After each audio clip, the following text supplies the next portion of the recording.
Okay, just testing to make sure our second screen is working. We're going to get started in just a moment here. Good, good. This is one where we want that screen to work. All right, one moment, folks.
Good evening, ladies and gentlemen. This is Brock Beard from LastCar.info. Welcome to Behind the Wall, the post-race show that comes on after the race, and in the case of this event, after even more controversy and even more officiating and even more reasons that the playoffs should not exist. This is going to be a fun show. I feel wonderfully validated about all my concerns about the format to this point. This was a mess. This was a disaster. This is horrible. And it's going to really mess up the memory of what was, I think, unfortunately, a really good race. The race itself was great. This controversy at the end, just like in Spingate back in 2013, was something entirely foreseeable. And we just steered into the iceberg anyway. So here we are. An unfortunate situation. I mean, it's, I have made no, I made no secret that I'm not a big fan of the playoff system. I think that, the transactional nature of the wins, the fact that it just kind of overshadows any other interesting late season stories, everything else. It's unfortunate because, and this is a perfect example of it here. This was a really, really good race. And I want to make that clear right from the get-go here. The tire that they brought to this track was fantastic. The show that these drivers put on, the different strategies that were played, different tire strategies, multiple ones where they had to letter them A through C at one point through this, and seeing all that play out, not having a late race caution, seeing things, seeing people actually try different things. This was a fantastic race. One of the best races, if not the best, that we've had at Martinsville in the next gen era. And that was great. Congratulations to Ryan Blaney. He did everything he needed to do. He had just enough time to get there, which was tremendous. I think that was great to see. It's just unfortunate that, once again, the playoff system does this where it just, even if you have a great race, it's all the playoffs. It's all who's making the championship for. And really at the end of this, nobody particularly seemed happy among the people that were, coming in there, even William Byron here, this being the late call here that, Bell is not in the championship for, despite, fighting back to a tie in the points there, with William Byron for the fourth and final spot in the playoffs, the last spot that was open to anybody pointing their way in. And there were also some very questionable circumstances going on from both the Chevrolet side and the Toyota side there at the end as to what was going on there towards the end. We'll try to break that down as best we can. I want to kind of pull these clips up, whatever's available at the moment here, to kind of go into that. But that's really the unfortunate part of this here. Is I think this was a very good race. Even had an interesting last place battle, honestly. Unfortunate deal for Josh Bilicki in the setup there too. But again, because the playoffs are so central to this sport, it's got to be everything. It's got to be absolutely everything, even to the detriment of a great race. Again, much like, I loved seeing the grime on the side of the cars. There's a lot of positives to be taken from this race itself. I don't know if they're running the same tire at Phoenix or not. I think if they do, it probably is going to put on a good show out there as well. But it's unfortunate that you have to have these judgment calls here at the end. And it's something that, as somebody was expressing this on social media right before coming into this, that, yeah, it's something that had to be settled, not on the track. It had to be settled in the booth in a yellow line rule kind of way, in a locking bumpers kind of way. That's unfortunate because it does take away to an extent here. And kudos to NBC. I think that they handled this surprisingly well. I've said in the past, and I think this is especially an issue on Fox, more so I'd say with the Truck Series coverage on FS1 than the Cup Series coverage there, that when something serious or something controversial happens, that they need to slow things down and really kind of bring up the information. I thought the booth and the production crew in this case did a great job with that, playing the audio from the Chevrolet teams that seem to be holding up traffic, with both Ross Chastain and Austin Dillon holding up traffic behind William Byron. And then what was going on with Bubba Wallace there at the end when he dropped back in the line just as Christopher Bell was coming around on the final lap. Did he have a flat tire? Did he not? Again, we haven't seen pictures of his tire or anything like that, and we didn't have an interview here in this race. So again, we'll find out if we get some more information on that end. Yeah, it's a really unfortunate situation because this does perfectly encapsulate everything that's wrong with this playoff system. We have had great racing this year. This has been a really good season. And at this point of the year, it should be a celebration of everything that's happened to this point. The photo finishes, the 3-wide finish at Atlanta, even a track like that I've just never been a big fan of. It had a fantastic finish back in the spring race there. The record closest finish at Kansas when we were covering the racing out there. Improved competition at some of these other tracks. First-time winners, Harrison Burton winning with his father in the booth. Just tremendous moments this season. And, I know that the officiating, and justifiably so, has received a lot of criticism this year. But the officiating goes, hand in glove with the playoff system, because that's the overarching thing that drives everything in this. And I think, we've talked about this before as well. Yeah, just the need to eliminate a lot more of these rules and clear things up a bit more. So make the officiating easier. I'll give NASCAR the benefit of the doubt that maybe it's a situation where there's just too much going on.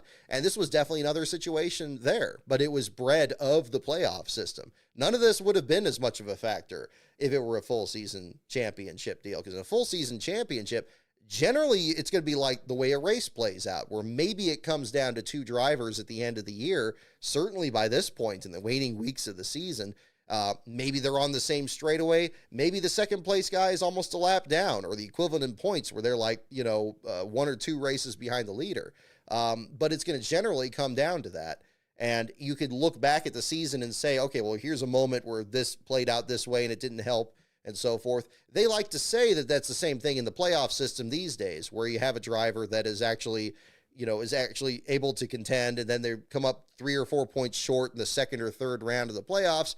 But where were those moments? Everything is so subdivided, and you have all these restarts in the season, regrouping the field and bringing everybody up there and all that, so forth. It just creates just a messy situation there. And Brian Keselowski even tweeted about this after the race, and maybe, this is going to be the straw that breaks the camel's back as to the playoff system. It certainly needs to be revisited. Will it change? I don't have much faith in that, especially if they're already setting up the schedule. And of course, they've announced the schedule with the playoff rounds. Do I think realistically that's going to change next year? Probably not. You can look at what's going on with the lawsuit, although, again, that's going to be further down the line, or a year or so down the road. Who knows? It's going to be a tricky situation. But let's go into the footage here. And again, I apologize we didn't get the screen working last week for that one, but I want to kind of go into the footage here and kind of look at some of what was going on here at the end. And since the everything is still, okay, hang on, let's go to the NASCAR on NBC's page here. and get on that. There we go. Because they seem, once we get like the full version, I guess we'll get video here pretty soon, but we'll find out. Let's see. So I want to kind of look at what the traffic looked like there at the end. You never want to see take cover now trending on Twitter. That's great. All right. Let's see here. Let's go into, is this the, okay, 25 to go. Kind of want to get the last couple here. Yeah. All right. Well, I guess we could start with Christopher Bell's situation here. So, okay. Now, what I first thought was going to happen here with this, when it showed there, it's like, okay, well, come on. He rode the wall coming to the finish. You see here, I've seen some questions. I think we got some new viewers in here. Wow, we got 140 people in here. Thank you for tuning in. For those of you that are new to this and not sure what we're doing, we're just doing a wrap up here from the race. And here's the scenario here. So we come down to the end of the race. We got multiple things happening at once. At the front of the field, we had a great battle for the win. Kyle Larson, Kyle Larson, William Byron was up front there for a period of time. Byron's tires started wearing out. He drops back in the pack. But at the front, you had Larson up there. Chase Elliott tracks him down. He kind of stalls out. Ryan Blaney gets up there, challenges Elliott, and then challenges Larson. Actually, you have Elliott. Well, actually, so much happened. Elliott had the lead, and then Blaney had the lead. Ultimately, Blaney comes home and gets the win to be able to punch his ticket into the playoffs. That leaves one spot open. The spot is now going to be settled between the two drivers that are closest to the bubble, since now Chase Elliott is so far down the rankings there at that point that he couldn't be able to get in. He needed a win to get in. Denny Hamlin, same situation. And Kyle Larson, even though he was just a few points below the line there, in a similar situation once he lost the lead on the old tires. But William Byron and Christopher Bell are both in the fight in two very different circumstances. Bell has been struggling the entire race. He got spun out at the very beginning of the event.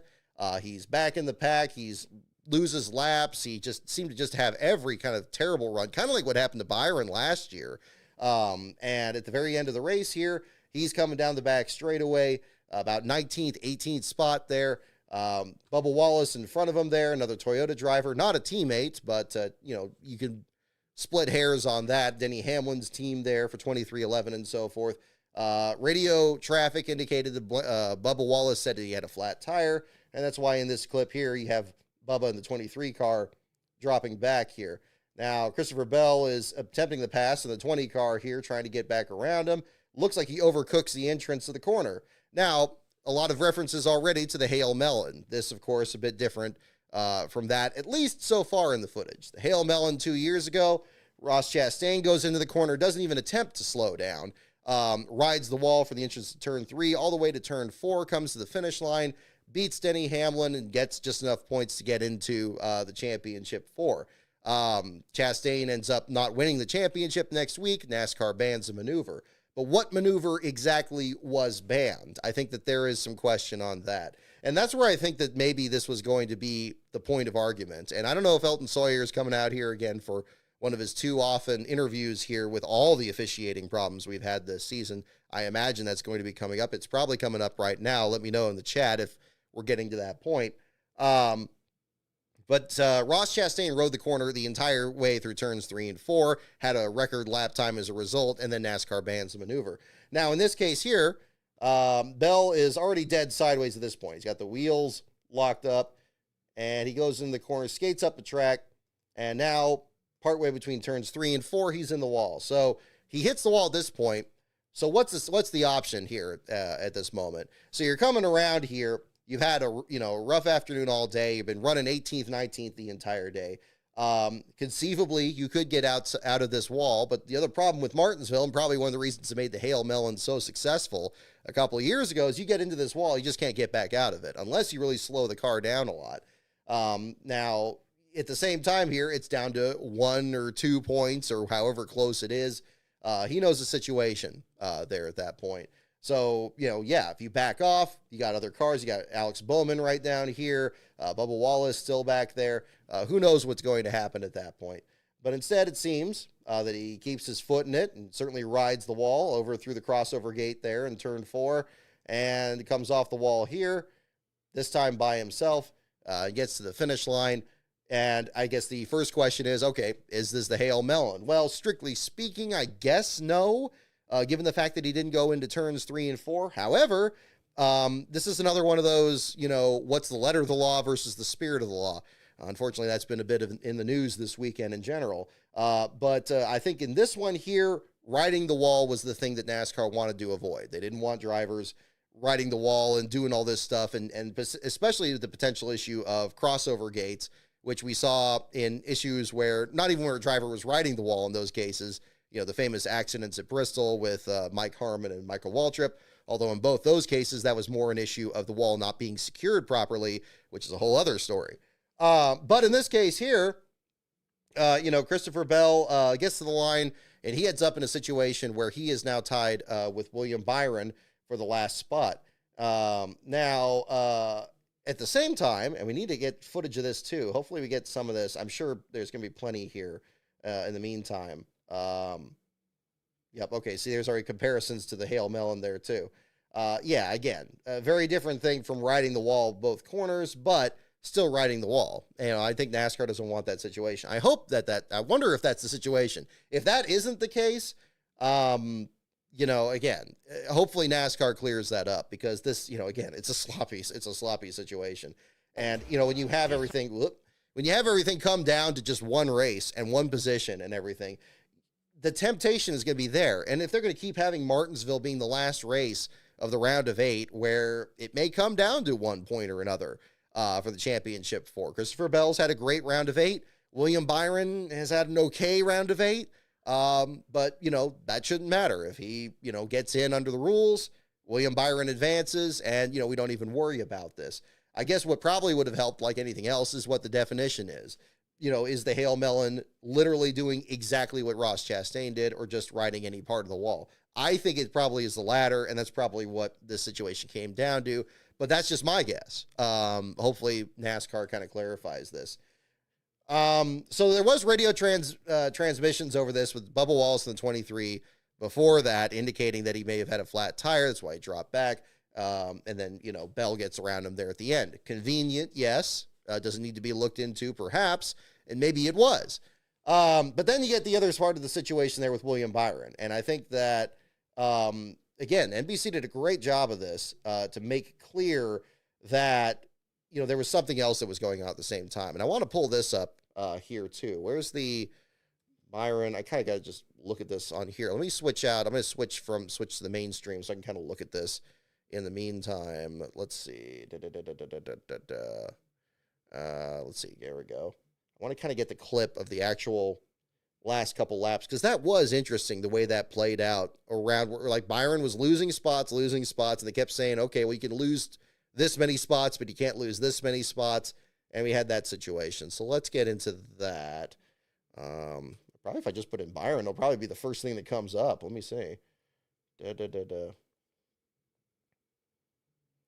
footage here of Bell congratulating Byron there at the end. A classy move.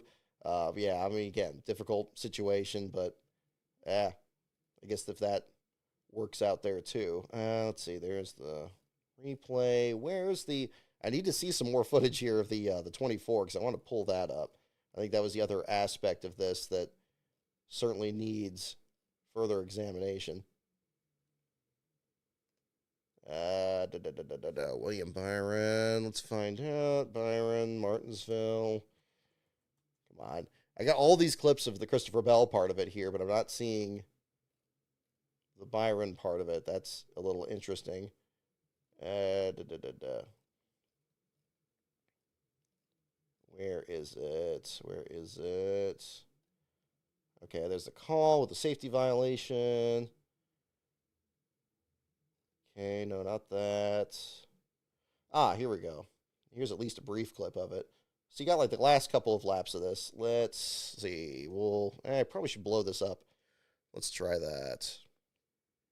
Oh, good. You can still kind of see it there. We got this in the way here too.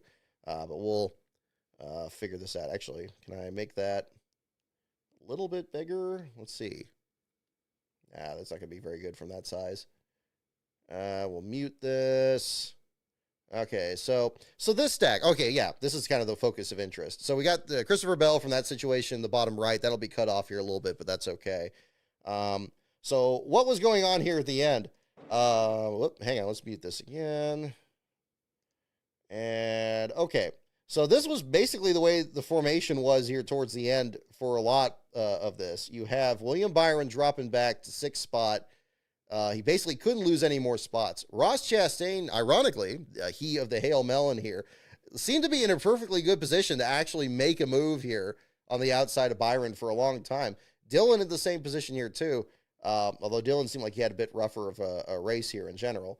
But they were just kind of locked up in 2x2 formation. Then right behind Dillon is Keselowski, who led a good chunk of this race. And again, was probably willing to, just get up there and actually mix it up and try to get whatever positions he could. But these two right here, two Chevrolet drivers, just like with William Byron here, just held up both these lanes. And then you have also, you probably can't exclude from examining here too, if you want to look at radio traffic, from Carson Hocevar holding the outside lane on Brad Keselowski. Now, yes, it's Martinsville, and the inside lane is the fastest way around the track. Yes, everybody's tires are falling apart because, the softer compound and the long run towards the end. But you basically had Keselowski kind of trapped behind all of these cars here. And there was some interesting radio traffic, again, that NBC did a great job playing, showing there was something about, like, the plan. There was something about, like, what the plan is, and saying where Byron is, and he's 1 point to the good and how close it is. Again, ideally, I think either one of these cars looked like they had, especially Chastain, had a position to actually get around Byron at the end and just didn't do it. I mean, just looking at it right here, I mean, okay, then things get kind of sandwiched up. Then you got up here, you got Justin Haley rather in the 7 car dropping back, and he's getting held up behind Bubba Wallace at the same time. I mean, just everything is happening. And, again, for those of you that maybe are too young to remember Spingate, this is kind of similar to what happened. It wasn't just the itchy arm and, Clint Boyer spinning out at the end. It was multiple things happening at once. Different teams, backing off towards the end. And that's why, you had that situation where Jeff Gordon squeezed in to make the playoffs there at the same time. This is just a mess here. I mean, look at this. It's 3 wide back here. You got, you got all these other cars dropping back and Byron getting ahead. And then at the same time, again, great camera work here. So you can see the net effect of it for Bell, too, to the point where Bell himself is actually not that far behind Byron on track. Yes, he's a lap down, so that's why he's back in 19th and not 6th. But this had a net effect on both these drivers to make sure both these drivers were a factor and put the best situation there at the end. And, so then there you go. So right when Bell is losing control of the car there going into turn 3, look, you still have these guys just sitting here. And it was like this for several laps. I don't know how many laps it was, but for that entire last run, Austin Dillon and Ross Chastain were just kind of holding things up here. Now, another important distinction that needs to be made is, okay, what's going to be the net effect of this here? How much is this the driver's responsibility or somebody else's? I think that if you're especially seeing something like this going on with manufacturers here, I have a hard time criticizing the drivers too much in this case, because what's going on with the OEMs, what's going on with the teams, there's, a lot deeper pockets going on here and different interests that are at stake here at the end. And that's unfortunate to have a championship determined by those interests, because these drivers, they're just out there trying to do the best they can. And I think that, ordinarily, Chastain would have been perfectly willing to just blast right around Byron. Byron's tires, he was losing drive off. He was really struggling that entire last run.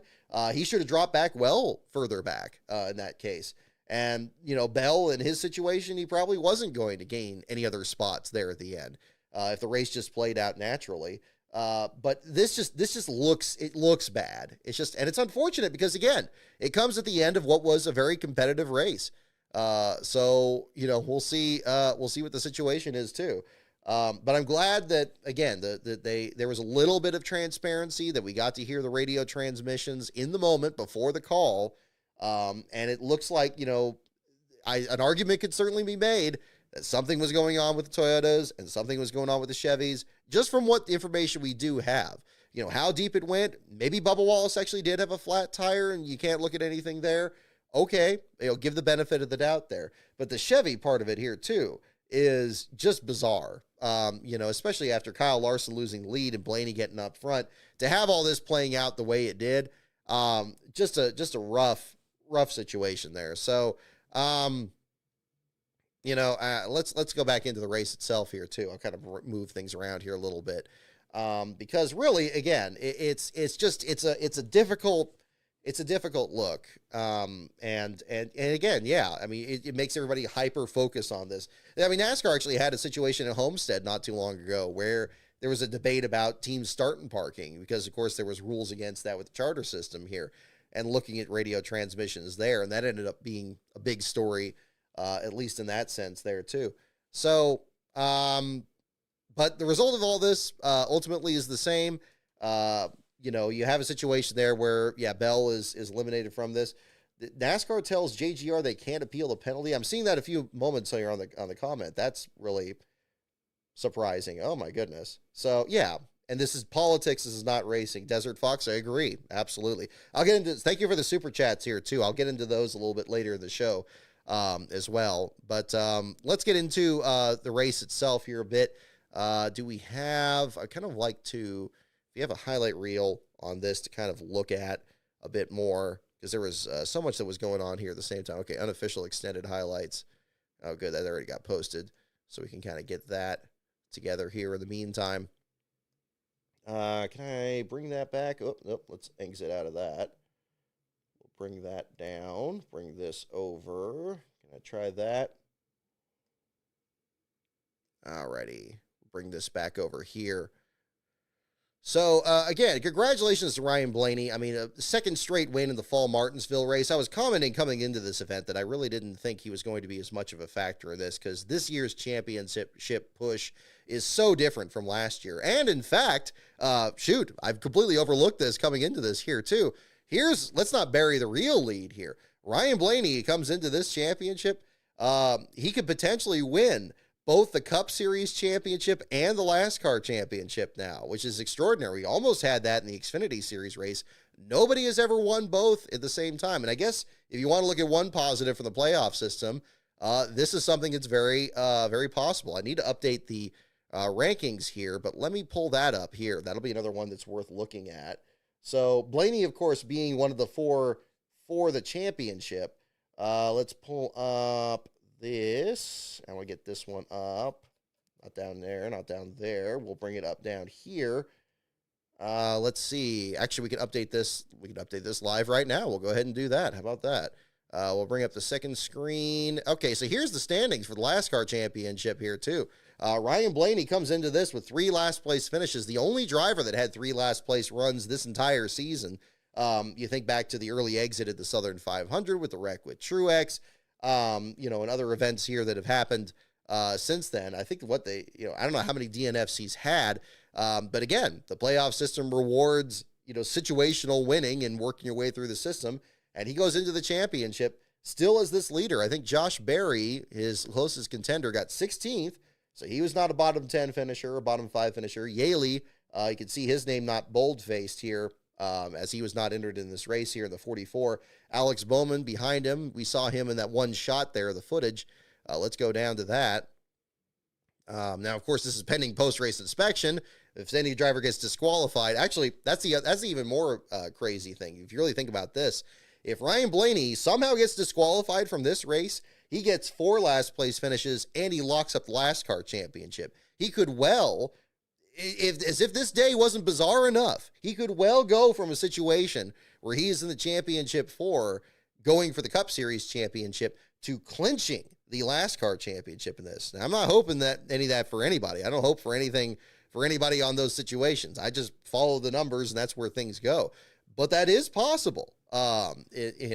Probable, maybe not, but possible, yes.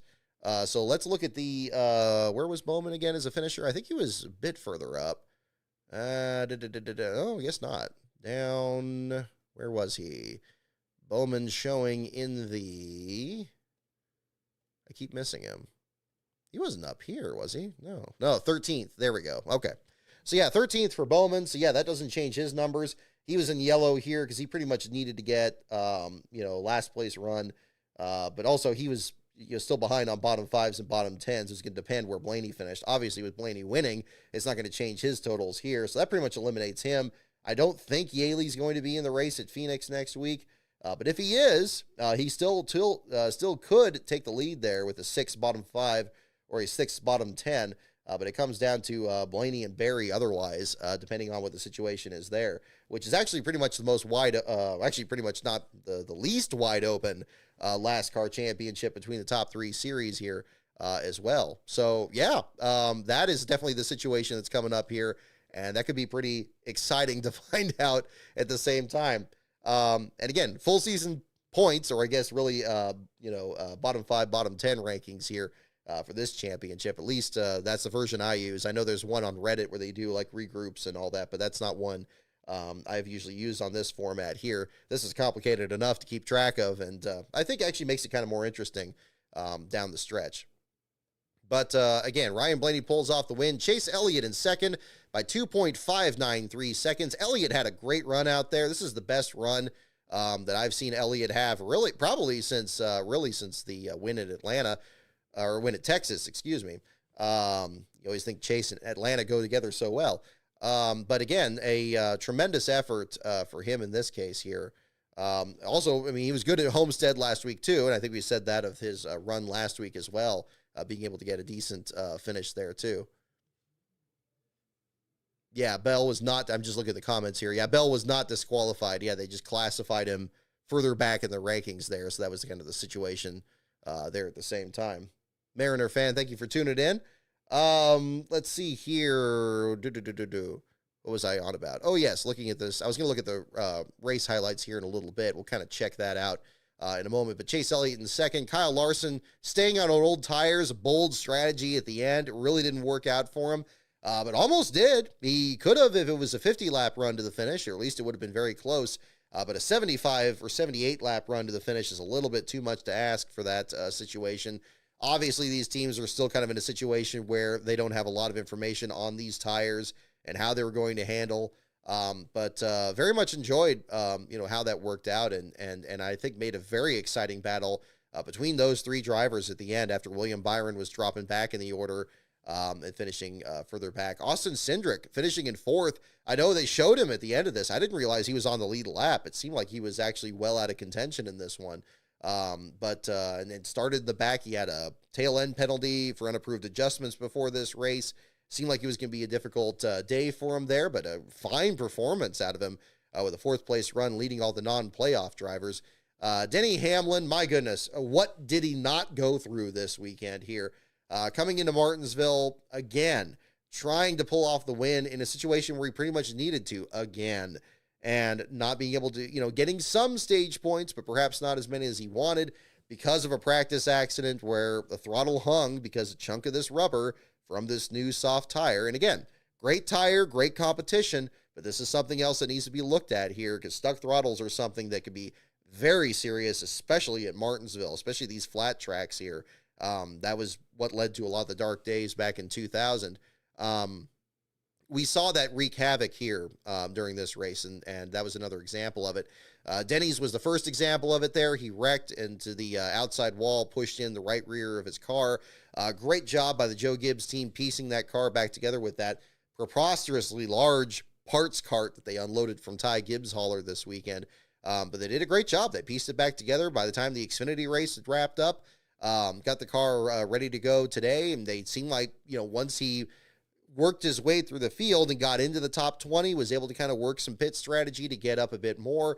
He did everything he could. Denny's got no reason to, hang his head there, as frustrating as it is, and as much as the broadcast was talking about him being too old to win a championship, just from the raw statistics, based on drivers, 44 and up winning a title there. But he's as good as any if he can, find his way in there. But again, with this playoff system, I think that skews things a little bit. Could he have won a championship in the full season format, or would he be, more acclimated to doing that with getting consistent runs? Who knows? But that's number one to look at there at the same time. So rough deal for Denny Hamlin. Finds himself unofficially, again, pending the results of post-race inspection, on the wrong side of the cut line there fifth at the finish of the race there. William Byron finishing behind him in sixth.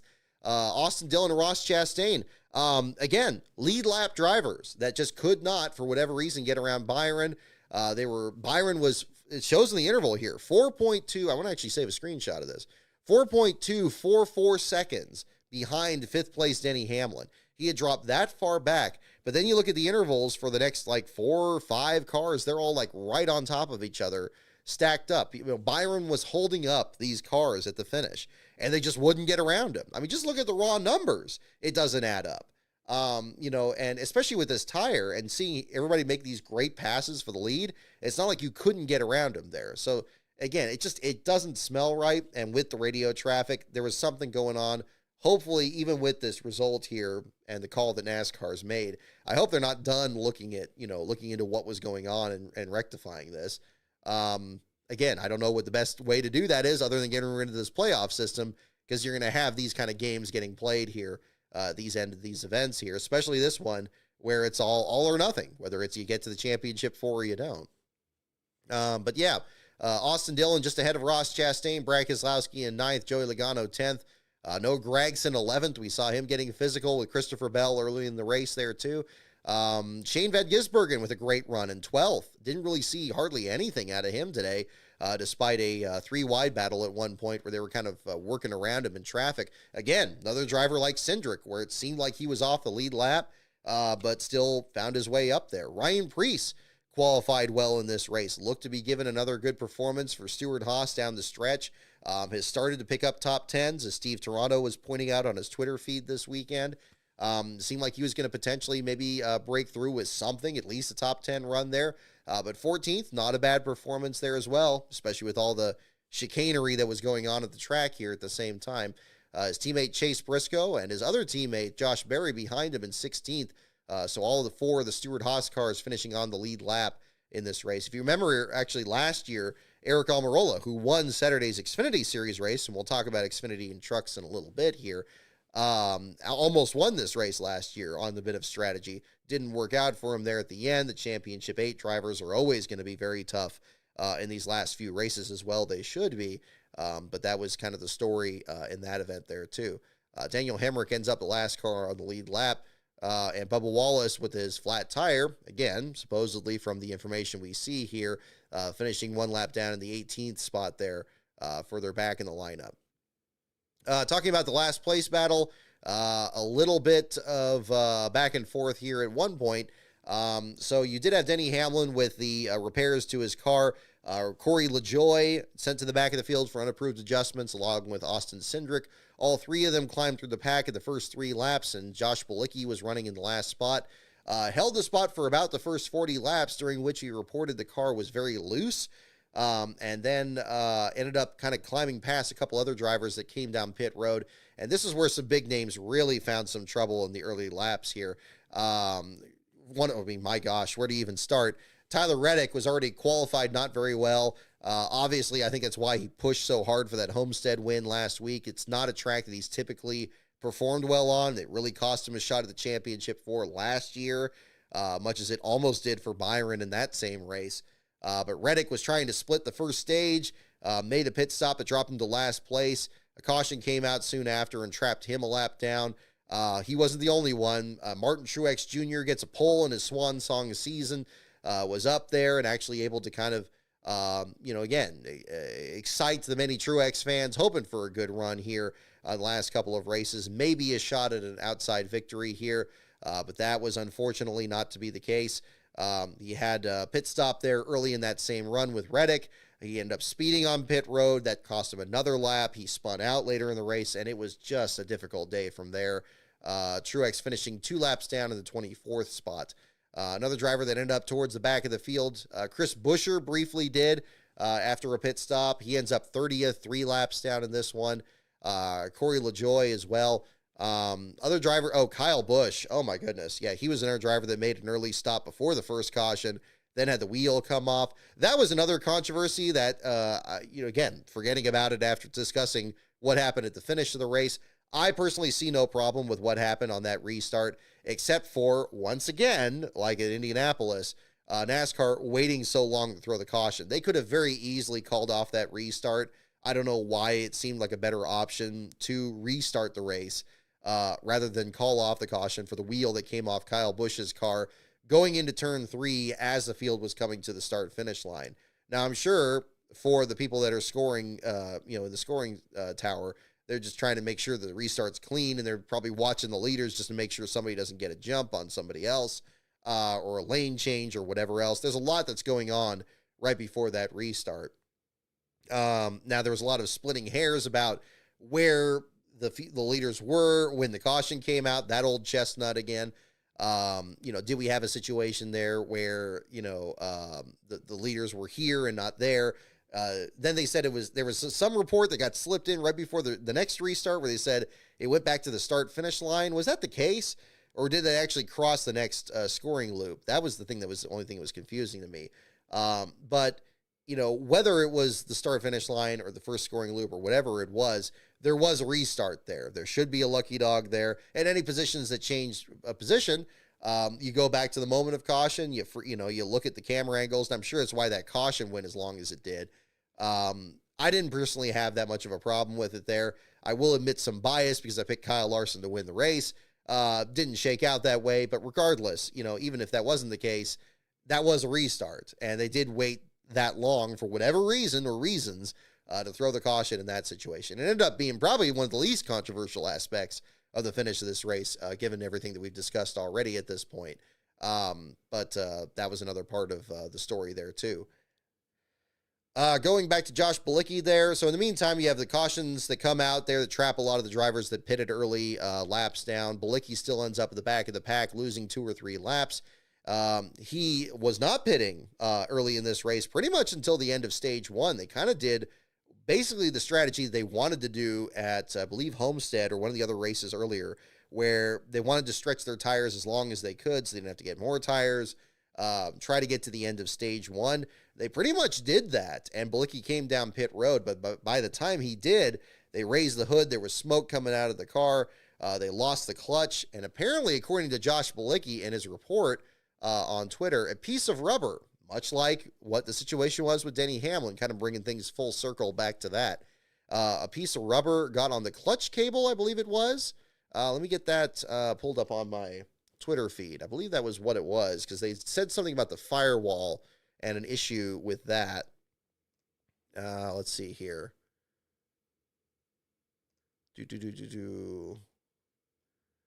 Looking back here. Where was it? I know Bilicki posted this earlier. Big thanks to everybody that was sharing pictures. Again, Steve Toronto did a great job with the pictures this weekend. Jerry Jordan got some great pictures of the 66, and also Aiden at Random NASCAR on Twitter. Big thanks to you. I got your pictures as well on this account. Let me read the tweet here from Josh Bilicki. Well, shoot, a piece of rubber caught fire and melted our clutch line, he says. This posted 2 hours ago. The clutch fluid made the fire worse. Rather than burn down the car and cause a mess, decided to park it. Bummed we didn't make it to the finish. We were one adjustment away from being where we needed to be. And that's very true, because actually during that run, they were very, very loose, and that was a big issue, and they were preparing to make an adjustment. Carl Long was talking about making adjustments on 3 of the 4 tires, and then maybe get in a position where even though they were laps down, they could salvage maybe a decent finish out of it.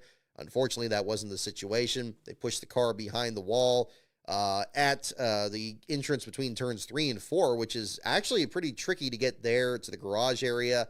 There was a whole moment for about 10, 15 laps where they were having trouble getting the car back to the garage. By that point, Carl declared the car out of the race. They pushed it to the hauler, and that was the end of the day for them. But this was only the first situation that had a situation with a fire as well. We talked about the rubber. That was a situation with the hung throttle for Denny Hamlin.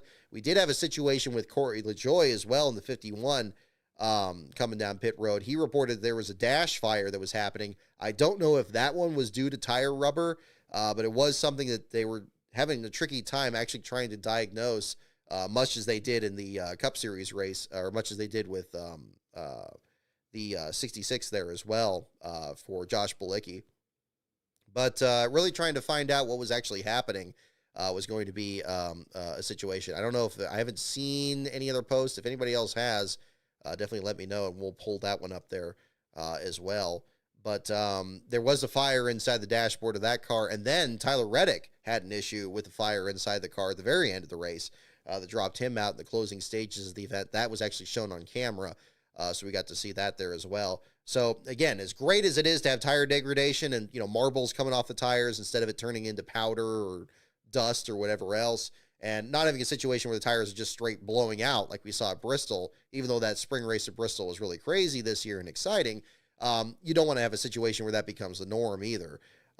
So I think in this one here, seeing the tire, kind of grease itself on the sides of these cars, seeing the fall off being what it is, that you could have different strategies, that you could gamble on 2 tires or on no tires. That was so much more exciting than we've seen. I mean, Martinsville has really suffered during this next gen era. We've had so many races right up to this spring that have not been that competitive. So this was really very interesting. Hate it for Josh Bilicki that they weren't able to get to the finish and have a decent run. Very happy to see them get a 2-race sponsor, though. That 2-1 nicotine sponsorship that came on board there. Sponsoring them again for next week at Phoenix for the finale with Chad Fincham driving. Good deal for them. Whatever sponsorship they can hustle together, that's been definitely something that they've really improved on this year. And we've seen them at the track more often. It hasn't just been that sponsorship, but other products that have been coming on board there too. Let's see here. Looking through the results. Yeah. Oh my goodness. Yeah. The fallout is still just massive. I'm just kind of still looking at everything on this. It is really something else.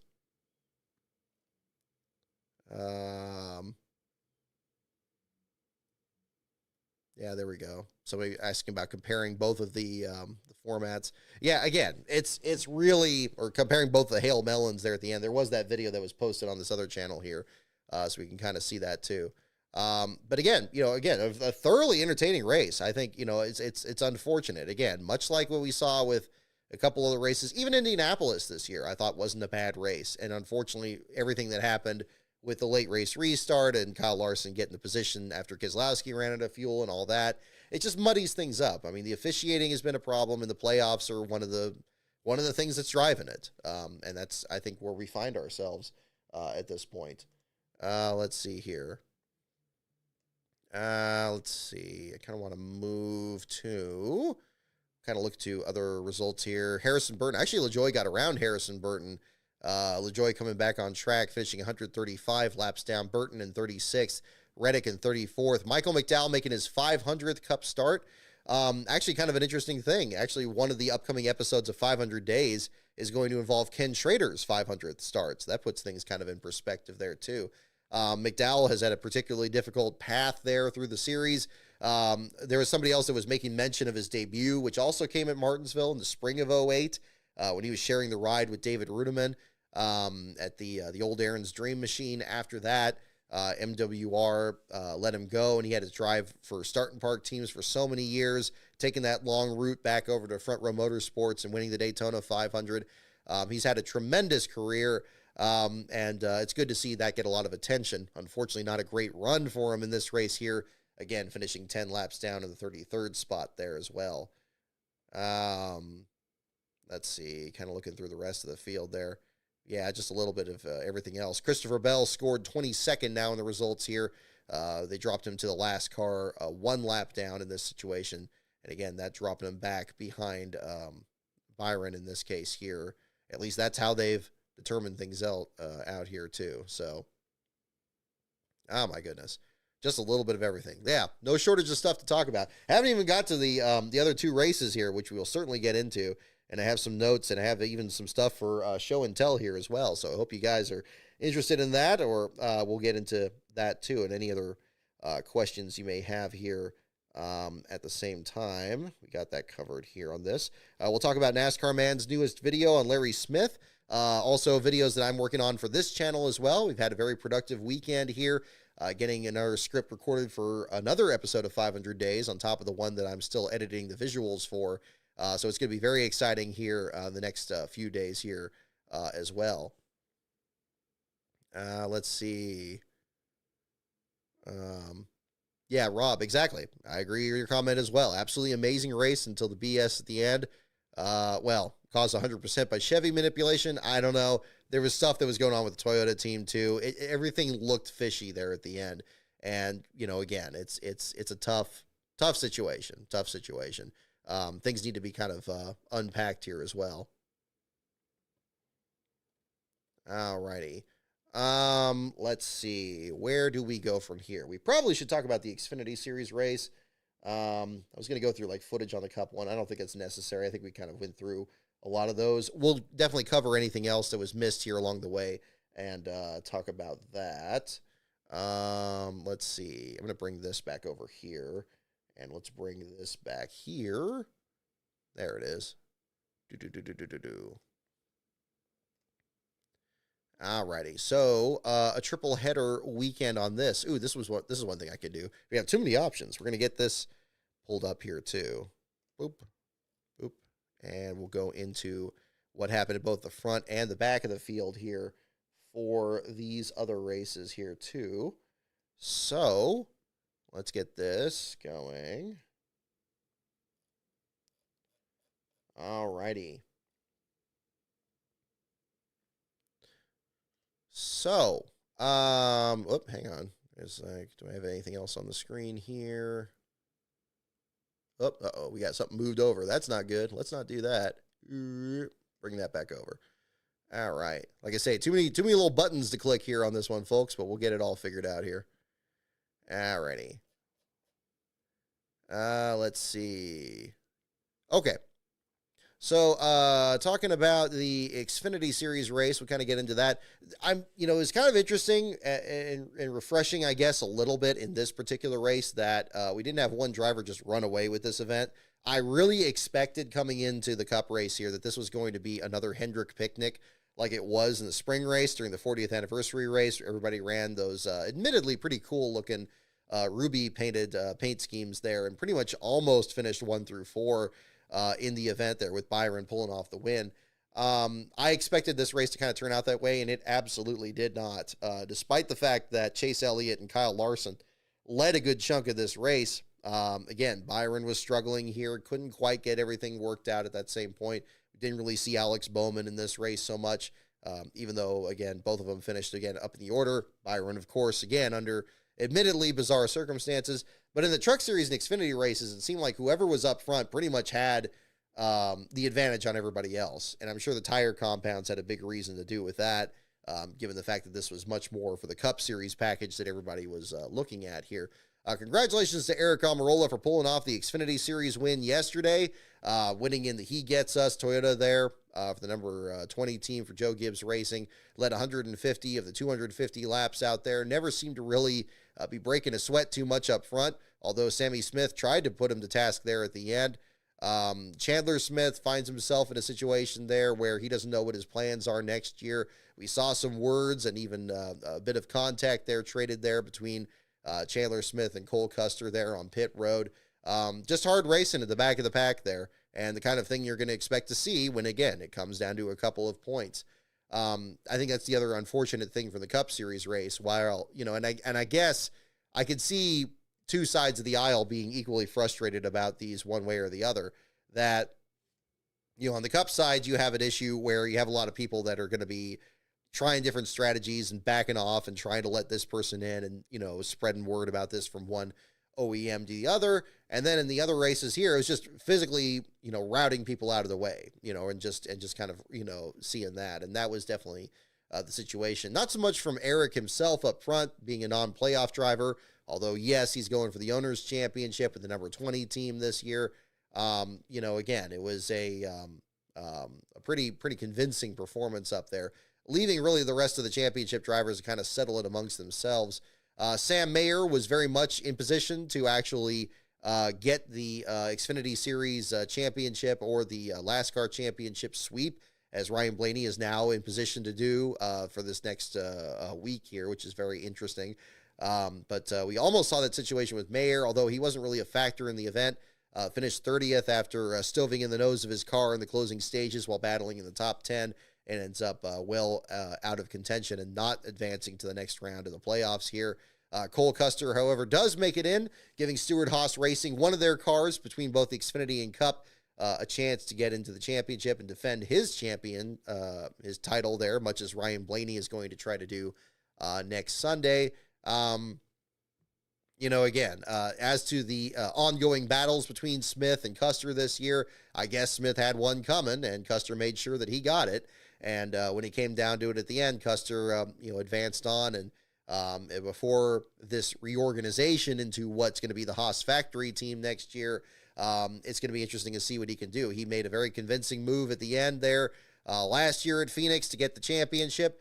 He could be a factor once again, so we'll see what that story is going to be there too.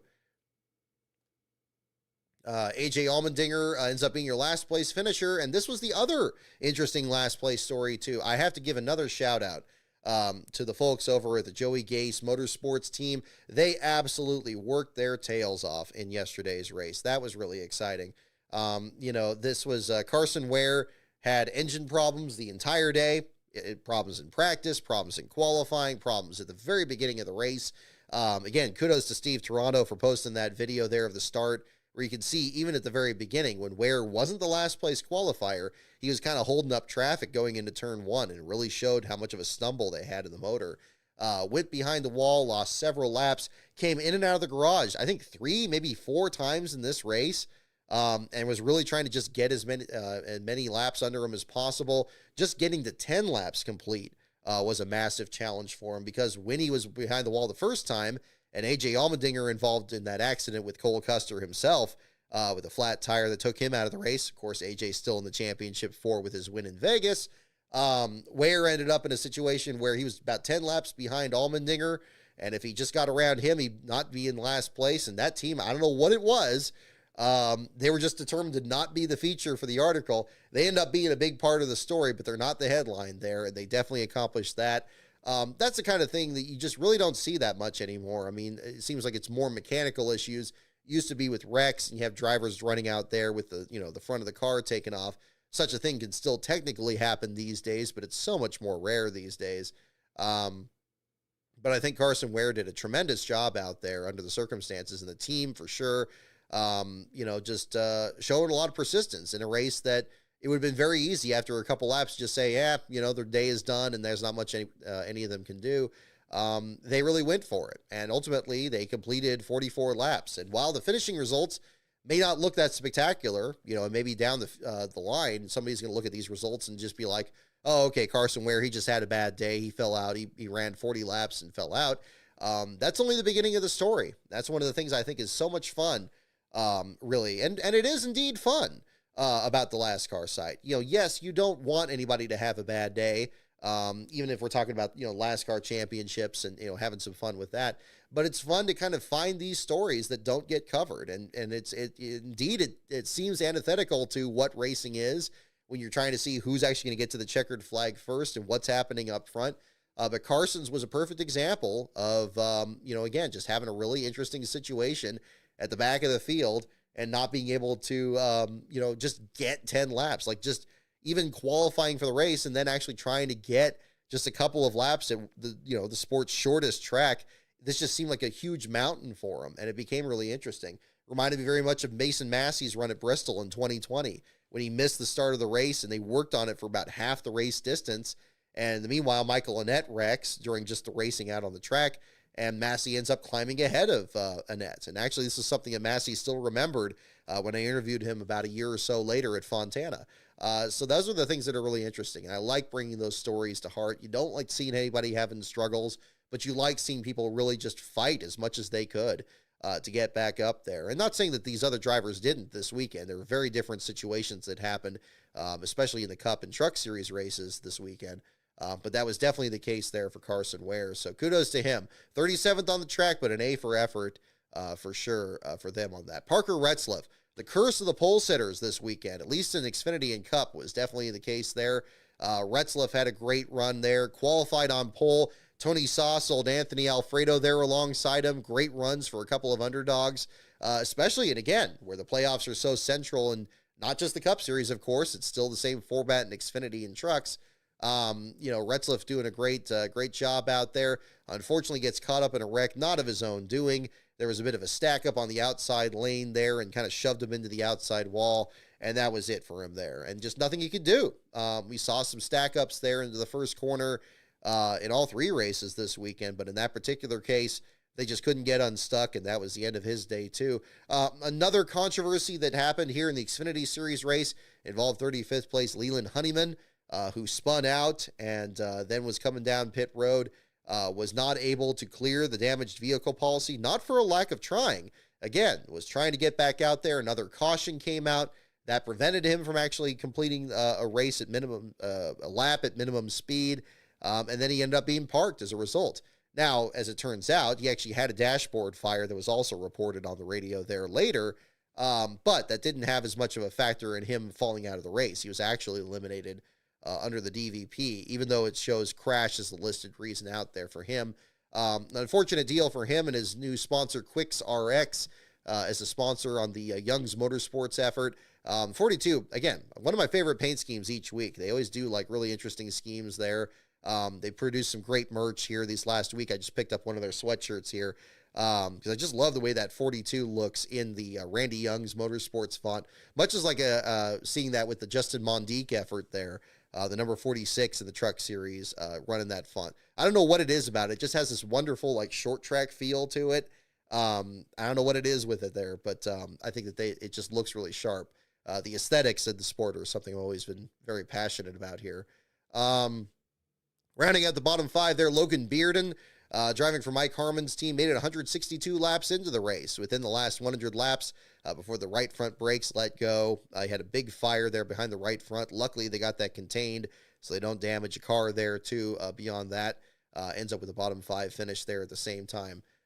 So, again, kind of an interesting situation in the back of the field. A bit higher attrition in the Xfinity Series race, too. We do have a report about Elton Sawyer about to talk. Do we have, is it on Twitter here at the moment? I imagine it would be.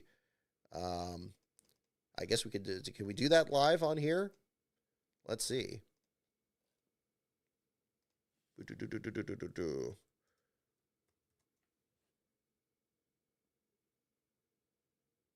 the center. So it'll be on NASCAR.PressPass. Okay. Yeah. Thank you for the heads up. Let's pull that up. Don't want to talk over that. Let's see.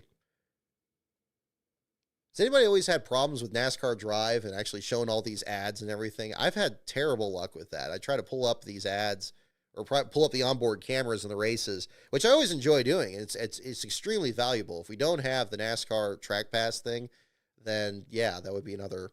Oh, hang on. Okay, he is talking. It was, I don't think we could have picked a better setting. Martinsville, Virginia. 500 laps. Goodyear brought a great tire. We start off, you've got the 11 car starting at the back, working his way up. We've got a lot of passing. Can everybody hear this okay? Different strategies. And what Ryan Blaney did today shows the real grit of a champion like he is. I mean, if you go back last year, I think he finished second at Homestead, came to Martinsville, won the race, and we know what happened in Phoenix. So excited to get to Phoenix next week. Thought our competitors, the playoff system, I would say it has delivered. I mean, it puts these guys on 10/10s, and they got to bring their A game every week. So I think from a fan and watching today, you saw everything you wanted to see. I think we have a question for Ellen. We'll get to as many as we can. We'll start here, work down the front row. Hey, Spencer, Sirius XM NASCAR Radio and CatchFence.com.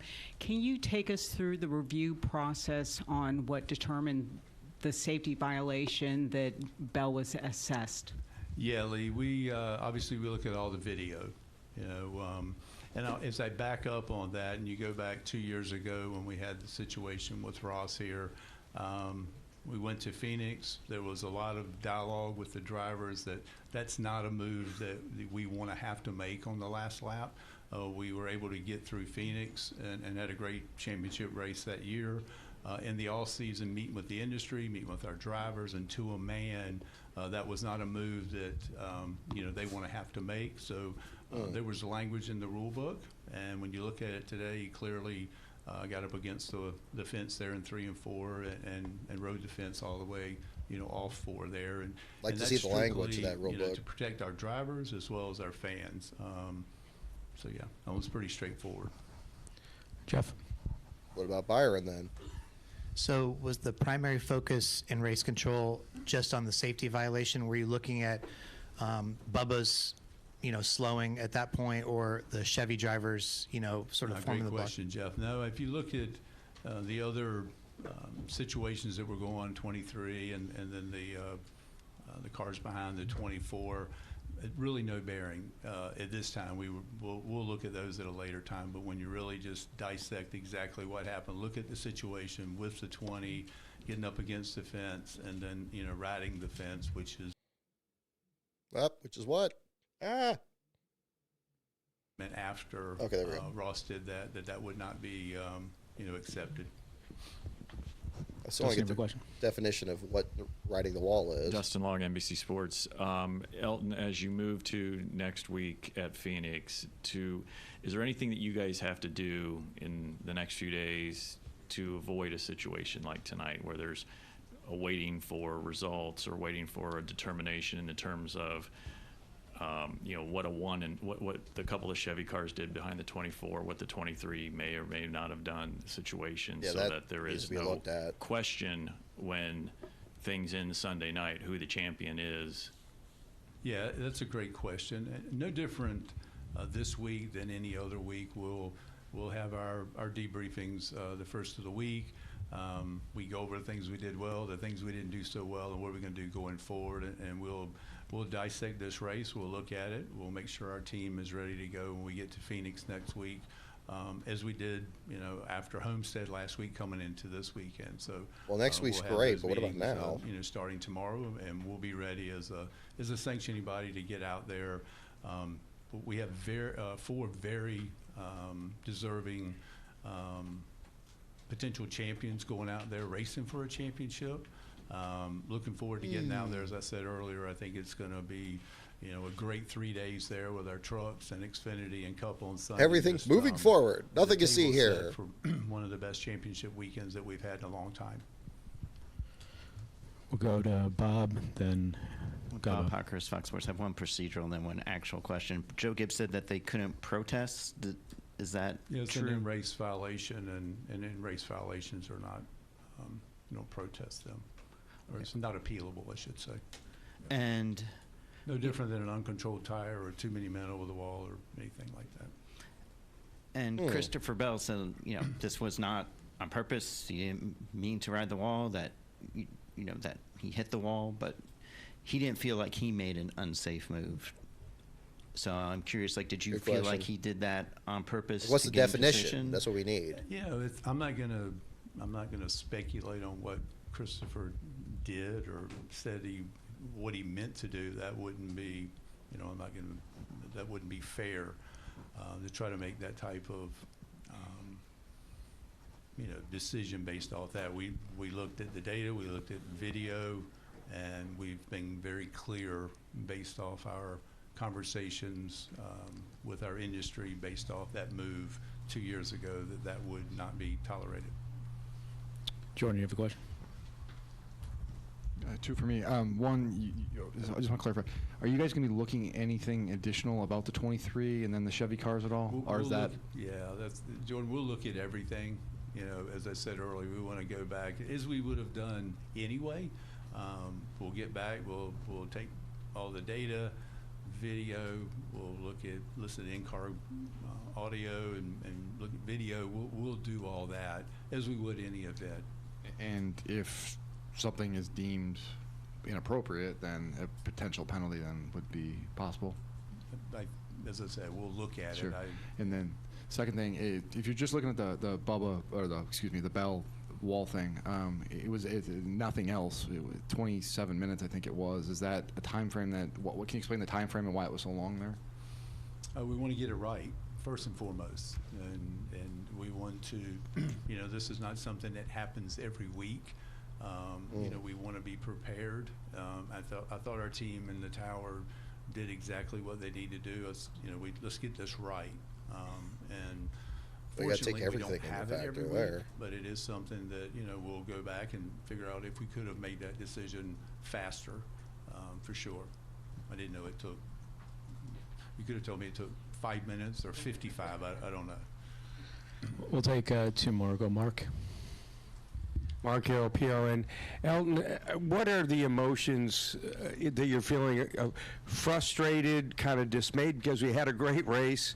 You know, you had a great story with Ryan, you know, passing Chase at the end, and then here you guys are having to make that kind of call to decide the fourth and final guy in the championship for. Yeah, Mark, I think the big thing, again, is you look at the totality of the event.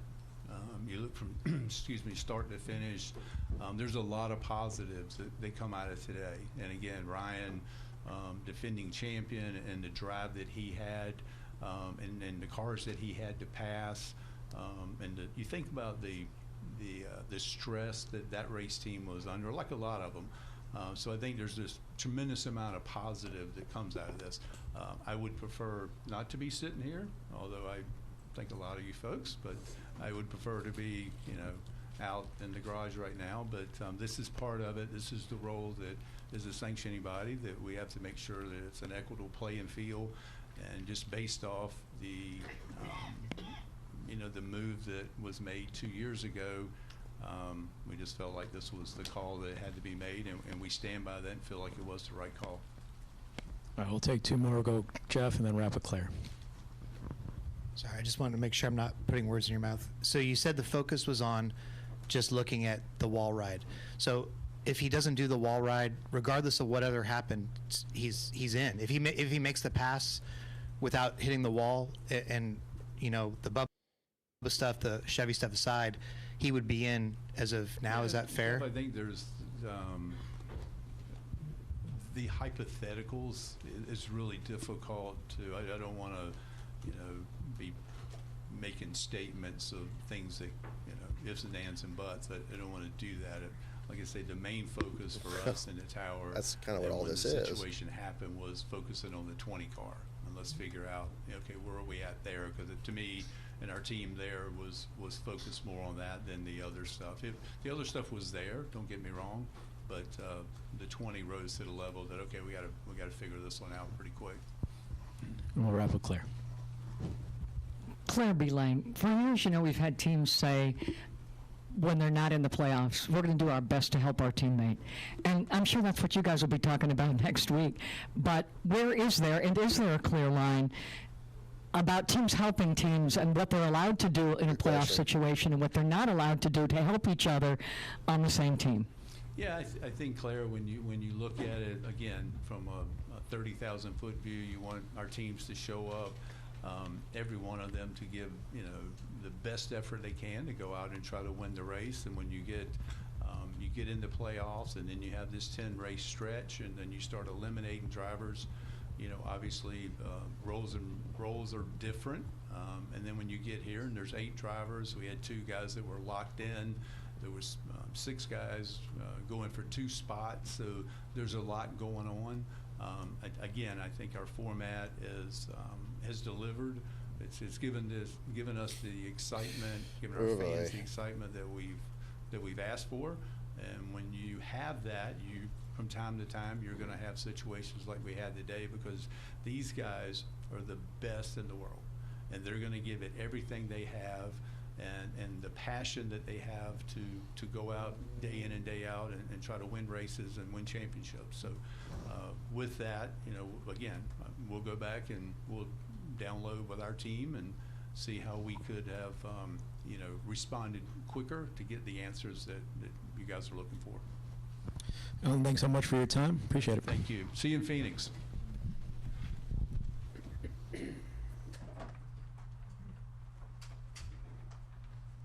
Okay.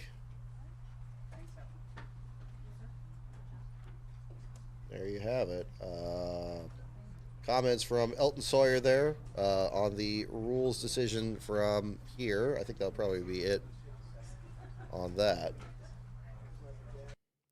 Well, yeah, so interesting statements there. So just what I gleaned from that, so the wall ride by Christopher Bell was singularly critical in the decision-making that Elton Sawyer and his team decided in making their call and the decision of that finish there. that other factors, he didn't seem anywhere near as interested in the other factors that may have been in play. Claire B. Lang being very shrewd, very, very right to bring up. Shrewd as a positive there to describe what may or may not be going on with the Chevy teams, the Toyota and all that, and, trying to help the other drivers out. It sounds like that's going to be kind of kicked down the road. That's going to be kind of looked at. If there is any other penalty, he didn't want to speculate on that. It certainly doesn't sound like there's going to be anything that's going to be changing the championship for. He was very much interested in where we're going to be going next week and, celebrating what was good in the race and that there's going to be a good championship for and that he's satisfied with that result. It was very interesting to also hear his decision on why this wasn't going to be appealable, that it was still counted as an in-race penalty, much like it would have been if there was a loose wheel or a pit road infraction. That was interesting, just kind of see what category that was. I was hoping, and I don't know if Pockrass has tweeted this or anything like that, to get a better letter of the law as to what the prohibited move of the the hail melon is, if it is going through both corners, or, again, if you're a driver that hits the wall and it's the last lap of the race. And obviously, as a race car driver, you're trying to get to the finish line as quick as you can. That would be the thing I would kind of like to know more about. Hopefully that'll be kind of cleared up from here. I don't know if that is already or if that's being kind of discussed here at the same time. Clearly, yeah, the no interest in changing the playoff system. Him at the end there saying that this is the kind of situation they want. I don't know if they want this much controversy in there. I know this is a sport where it's based on both a combination of a photo finish that they weren't sure who won in 1959 or a fight in the infield in 1979. Yeah, I get the impulse to just, from the sanctioning body, at least from what Elton was expressing, to be like, okay, look, there was a lot that was positive. It was an exciting race. It came down to the end. Isn't this great that it was a championship? And the fourth person in the standings, it just took till the last minute to figure out who it was going to be. And we're going to have a great weekend at Phoenix, and it's going to be this and that. It's like, okay, yeah, that's true, and that's cool, and that's great and everything. But, understanding how the sausage is made and, what was going into the decision, for it being 27 minutes, I have a hard time believing that it was just, with all due respect to Elton Sawyer here, that it was just looking at the wall ride. If that were the case, it seems like that would have been a pretty quick decision. And I'm kind of interested in him concluding that the desire in asking these questions about this and getting more clarification on this was in the future making a quicker decision.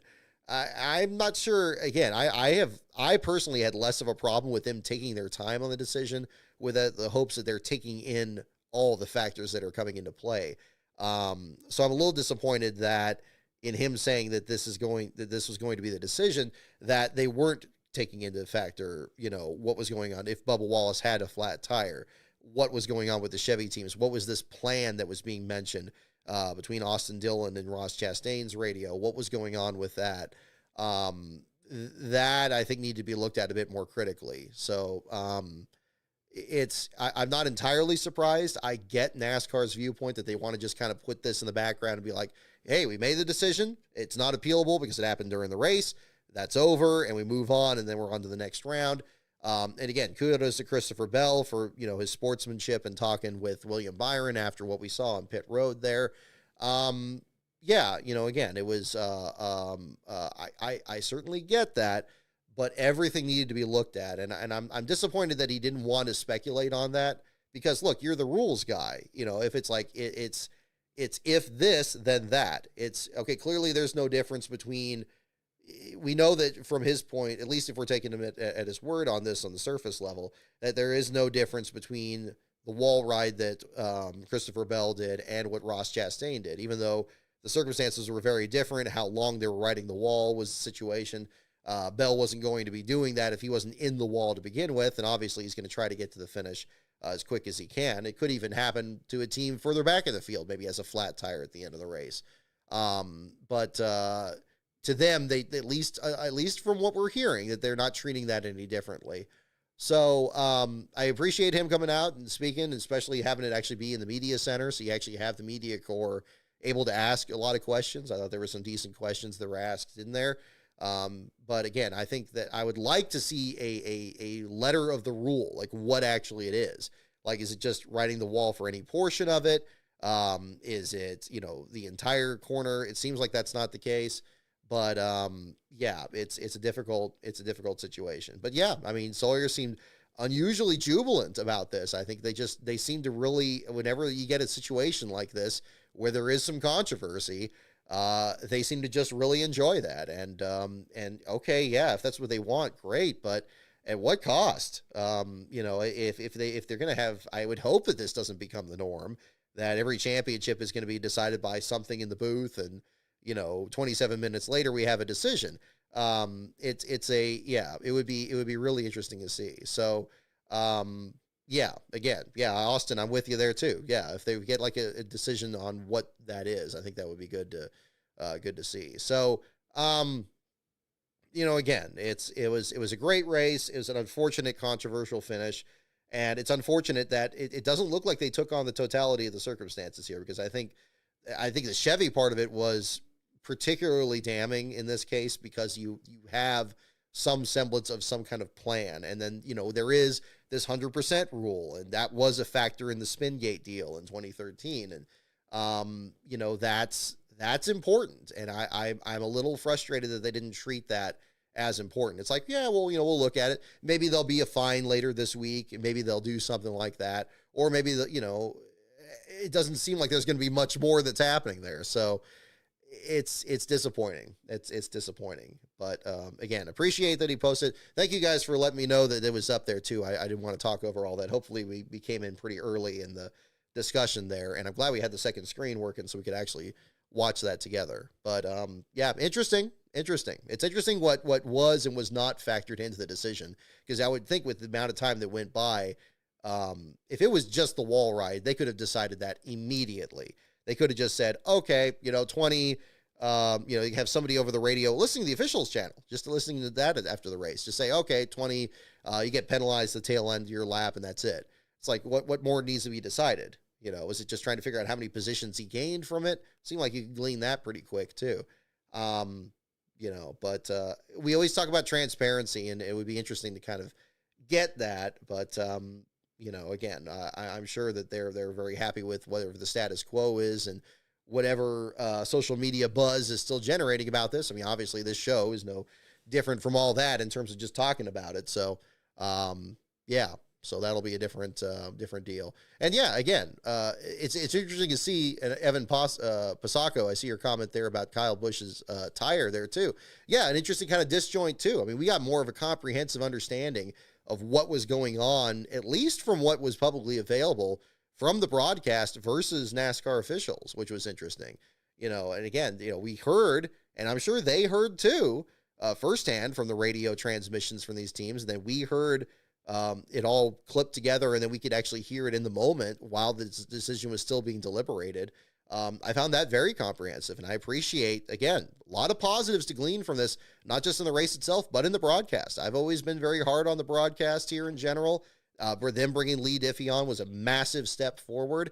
And again, on the production side, and getting those clips together and making sure we could hear it and NASCAR could hear it while they were deliberating it, masterful, tour de force. They deserve a lot of credit for that.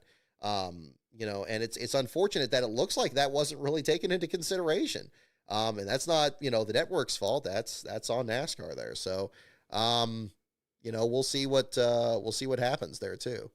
But it's unfortunate that it shook out that way, because I think there was a lot that was positive here, and that's kind of where we are right now with that. Thank you for letting me know, though. I make sure, and big thanks to Jeff Gluck for posting the link there as well, so I was able to pull that up there at the same time. Yeah, it looks like there were half hour ago, Steve Toronto had the picture there with a lot of the media standing outside there at the same time. Let's see. Alrighty. So, where do we go from there? I guess we can get into Xfinity series. Let's see. We talked about Xfinity. We did that. I was going to pull up the standings here on that. Sam Mayer still has the lead in the Xfinity last car. We kind of put a pin in that one there because I think we're still going through Xfinity race. We haven't gotten the trucks yet.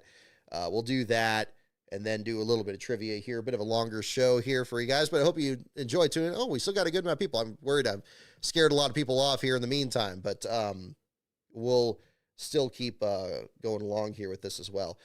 Sam Mayer is still your leader in the last car Xfinity Series Championship. Dawson Cram, whose shirt I'm wearing here tonight, that's our shirt of the day here as well. Brought that out here tonight. I know it's an Xfinity Series effort here, but kudos to him. Cram was actually, he was really, I wanted to make sure to definitely fly his colors here today because he was a really, really good sport when Dean Thompson brought all those certificates by, the last car certificates, and gave him one last year with those videos there earlier last winter. But he is in contention to get one of his own this year. I am going to be doing certificates this year. I'm going to make those available online. I'm not going to be presenting them to the drivers this year. I will not be in Phoenix next weekend. I am going to be doing that race next year. Decided not to do it this season. We had a scheduling conflict on that this year. But we'll still get that set up. That's going to be one thing I'll be working on here in the meantime. And we'll get the second screen back up here. In the Xfinity Series standings, you see this is coming into the race here.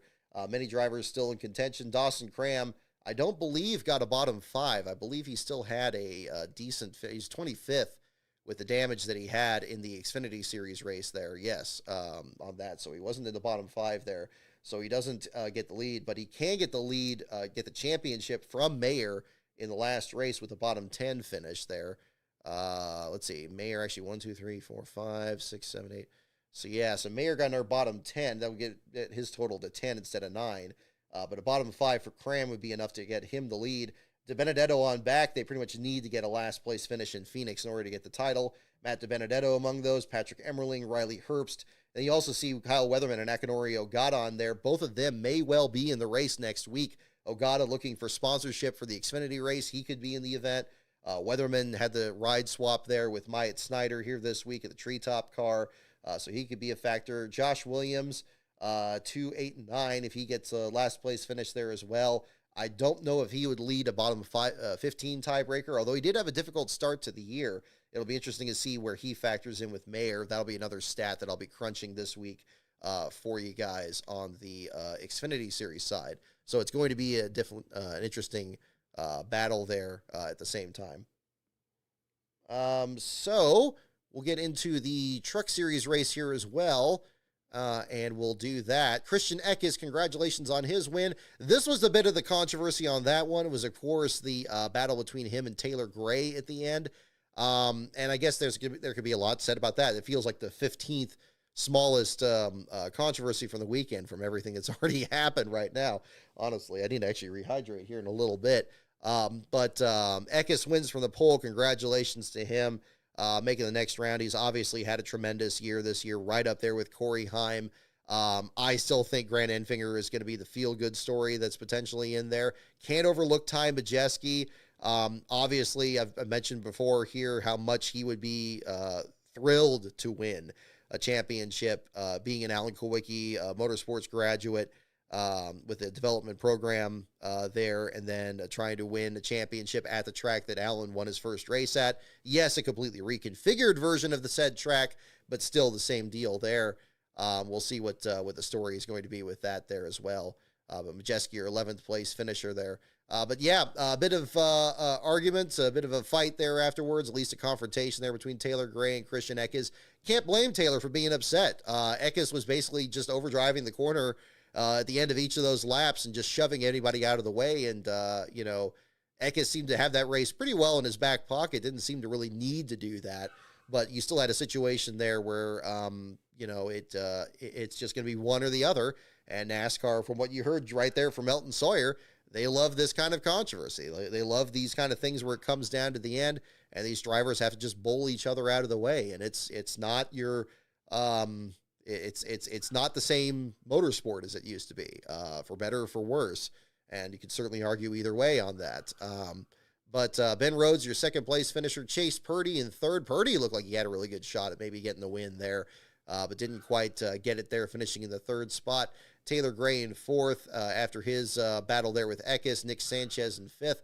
Lane Riggs, 6th place. Again, next year, he finds his way through this whole carnival of the playoff system. I have to keep reminding myself he's not in the championship for how well he's performed these last few races here. Just didn't catch fire at the right time before winning at Milwaukee. We'll see how things shake out for him. Corey Hyman, 7th. Tyler Ankrum, Grant Enfinger, and Stuart Friesen rounding out your top 10 in that race there. Again, fantastic runs all the way through there, especially for Enfinger. I would love to see CR7 hoist a championship after Enfinger came so close to beating Ben Rhodes in the championship. I remember watching him coming off that last corner at Phoenix last year. Looked like he was going to get something on Ben Rhodes there. Didn't quite work out. GMS Racing ended up closing its doors. He goes over to CR7 that he was kind of splitting the ride with before, gets their first win there at Talladega, is flying the colors for Bobby Gill. It's like when you have the Super Bowl. You always hear about all these wonderful stories that happen from one team or the other and what it would mean to them and where it would place them in history. This is another one that even in the Truck Series, and I think applies this year. And despite as crazy as the Truck Series championship race was last year, which admittedly was, I think, a big part of it still was where the restart zone was put in the wrong spot. And so, of course, you're going to have a bunch of incidents in turn one with everybody getting up through the gears earlier than they would have. Still, I think we should have a pretty good race from that end there, too. How about Norm Benning? I see your question there on that, Austin. Yeah, unfortunately, a short afternoon for Norm there in that situation with brake trouble there, an issue with the master cylinder. They tried to get some more fluid in the system, and that was his situation. Luckily, it wasn't a fire like we saw with a lot of the Xfinity cars and some of the Cup cars here in particular, in this particular case. But Benning ends up being your last place finisher, only completed about 17 laps of that race. Landon Lewis at the back of the field, Dylan Lupton, Caden Honeycutt, and Daniel Dye rounding out your bottom 5 there in that situation. But Benning actually gets his first last place run of the year. That's kind of the other thing to kind of look at there, too. Josh Bilicki had not finished last since 2021 in the Cup Series, and for Norm, it's been about the same. I know for the challenge for him has been even qualifying for these races, but good to see him back in the field. He had a full 36 truck field for the race back on Friday there. Good to see Norm back out. Wasn't crazy about when they scheduled it. Having the race being at 3 in the afternoon Pacific time here, or 6 p.m. Eastern, was a bit bizarre. I guess the track schedule was whatever it was this weekend. But regardless, it could be another thing to look at there at the same time.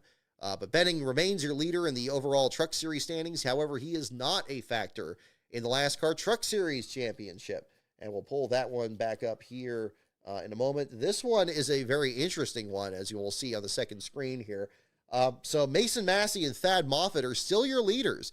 These are the standings actually going into the race. We can pull, actually we have the article for the Truck Series race here at the same time, so we can actually pull up the current standings. There it is. So again, a situation here where Mason Massey is your leader, but he was not in the race, nor was Thad Moffitt. Spencer Boyd is now the closest to getting the championship, as he did win it, I believe 2 years ago, when I presented him with the certificate there.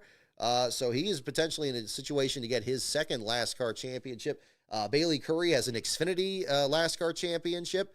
Could potentially get a Truck Series one there to go with that. Matt Mills, thankfully, back in the track.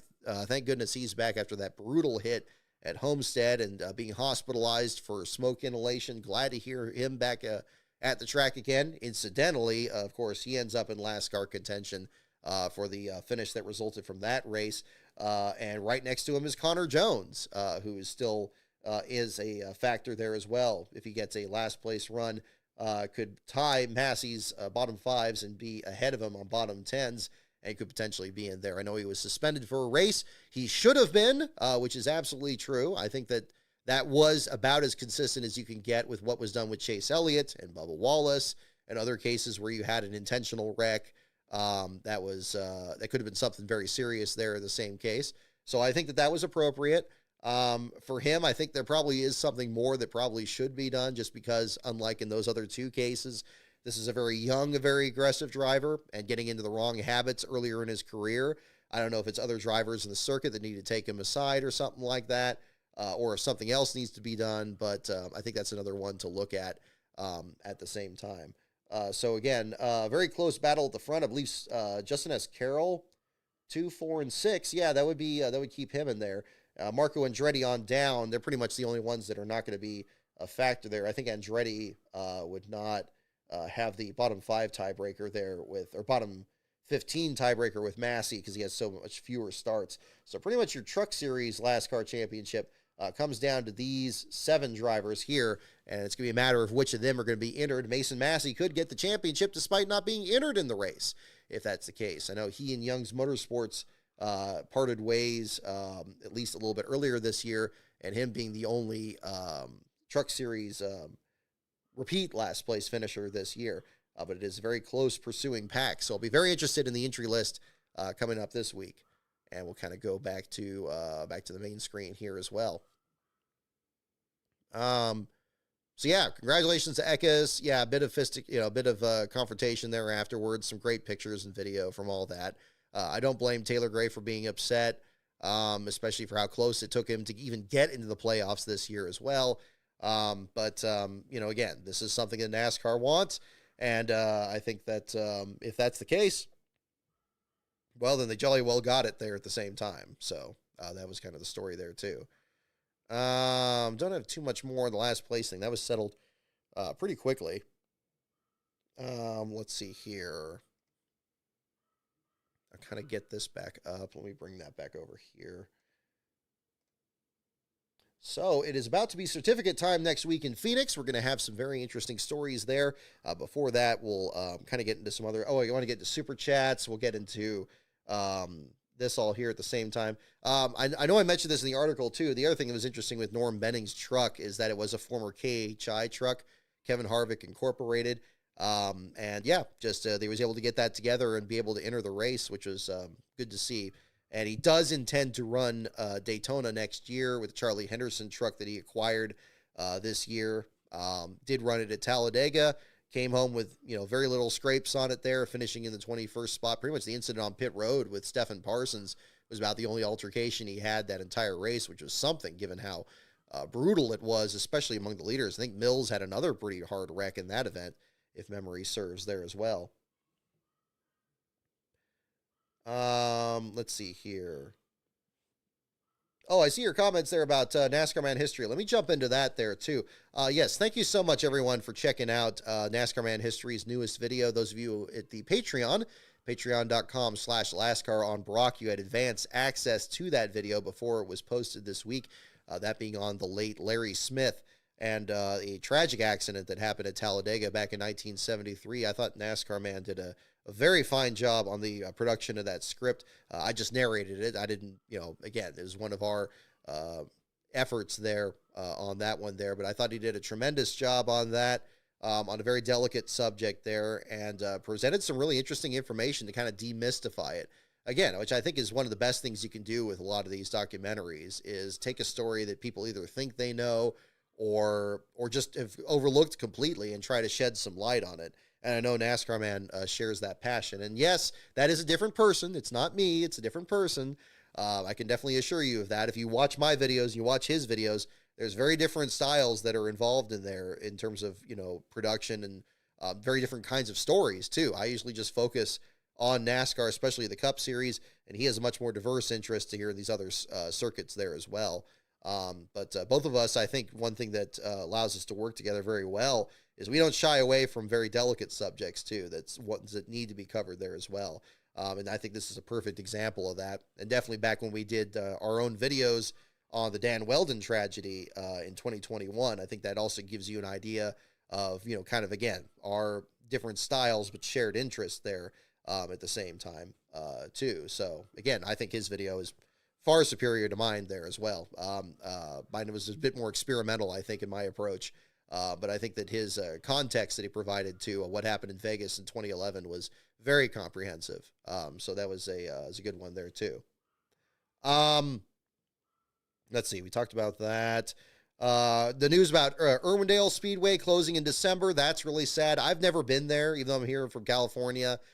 Seeing the shots of the development around the track, it's very familiar to what's happened over at Fontana and what's happened out there and losing that track. I know that there were probably one thing they were hanging on to is what was going to happen on the NASCAR schedule next year. NASCAR making very clear that they want to have a presence in LA, even though whatever they're going to do with what remaining parcels of Fontana is still very much up in the air, especially with all these Amazon warehouses built up around it there. We're going to find out what's going to be the story there too. But it's a sad deal. I mean, Irwindale, is a track that's, has put on some great shows out there. The Toyota All-Star Showdown ran out there for years. And they're going to have a last exhibition out there in December. I don't know if we're going to make it down there for that event or not. I hope Dale Jr. does. I know there was a petition out there to try to kind of get his attention, especially with this announcement of him running the late model at Florence with the Budweiser car and all that. Maybe something could be worked out with that to kind of give the track a good send-off, as Fontana did just last year.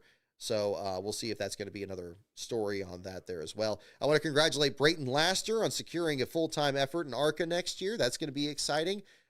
We may be doing some ARCA coverage ourselves next year as we get our schedule figured out for next season. So stay tuned for that. And he'll definitely be one of the drivers that will be watching there at the field. So good job by the pizza man out there. Hearing about the rumors about a new Days of Thunder sequel. I know our Ben Schneider was asking me about what my thoughts were on that there as well. And my first thought was exactly the thought I had when the Twister sequel was announced, is like, the soundtrack has got to be good. The soundtrack's got to be good. The cinematography's got to be good. I have faith in what Tom Cruise has done in his movies and what he did with Top Gun, which, I've never been a big Top Gun fan compared to Days of Thunder, but the sequel was fantastic. I mean, just genuinely entertaining movie. I don't care how much it's similar to Star Wars or whatever. It was just a really entertaining movie. I really enjoyed it. It had some genuine emotion to it. It had some fun performances in it. It's completely reevaluated my perception of Miles Teller. I thought he was, not a great actor, but I thought he was fantastic at that. The other guy that ended up in Twisters, I'm still not sold on him yet, because I thought the Twisters sequel was not very good. I know a lot of people like it. Even though I came into it saying that, like, I don't think it's going to be, I know it's not going to be as good as the original and cut it some slack. I really didn't enjoy it. And it pains me to say that, because a lot of disaster films I've really enjoyed, even though they're not perfect movies. It just wasn't for me. And I think that may just be the situation. So, that probably just says more about me than the movie does. But, yeah. So, let's see, where else? Do I have any other notes on here? I think that's about all the notes I have on that.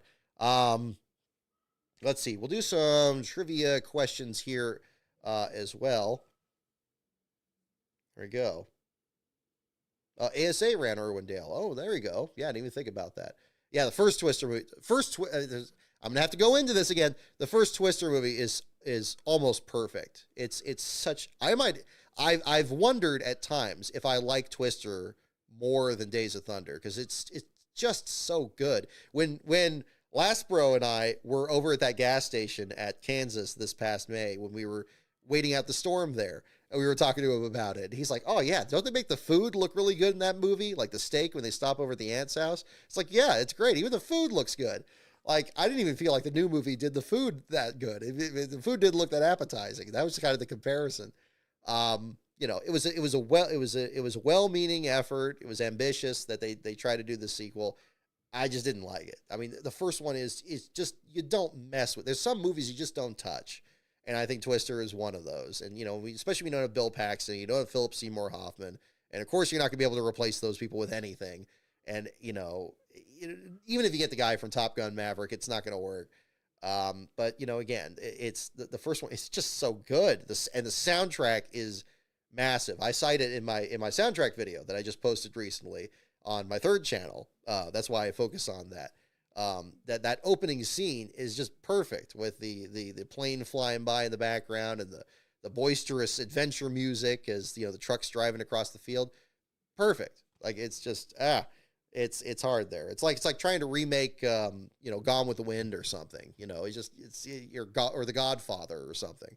It's just gonna be hard to do. I mean, I know The Godfather had sequels, but they weren't really remakes. So, yeah. Let's see here. Let's see. I got that there. Do we have a call on inspection, by the way? I mean, we feels like this. There's so much we've gone over here. Let's see.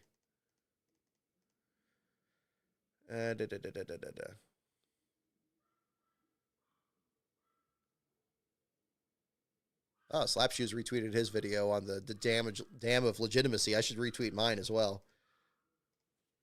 Here we go. Okay, hang on. I got to do that really quick. We'll do some trivia here in just a moment. And I got to do super chats as well. So we're going to keep doing it here. So stay tuned, folks. We're not done quite yet. Where is it? Okay. I need my, there's my enough is enough video. Oh, okay. NASCAR. I got to narrow it down. There it is.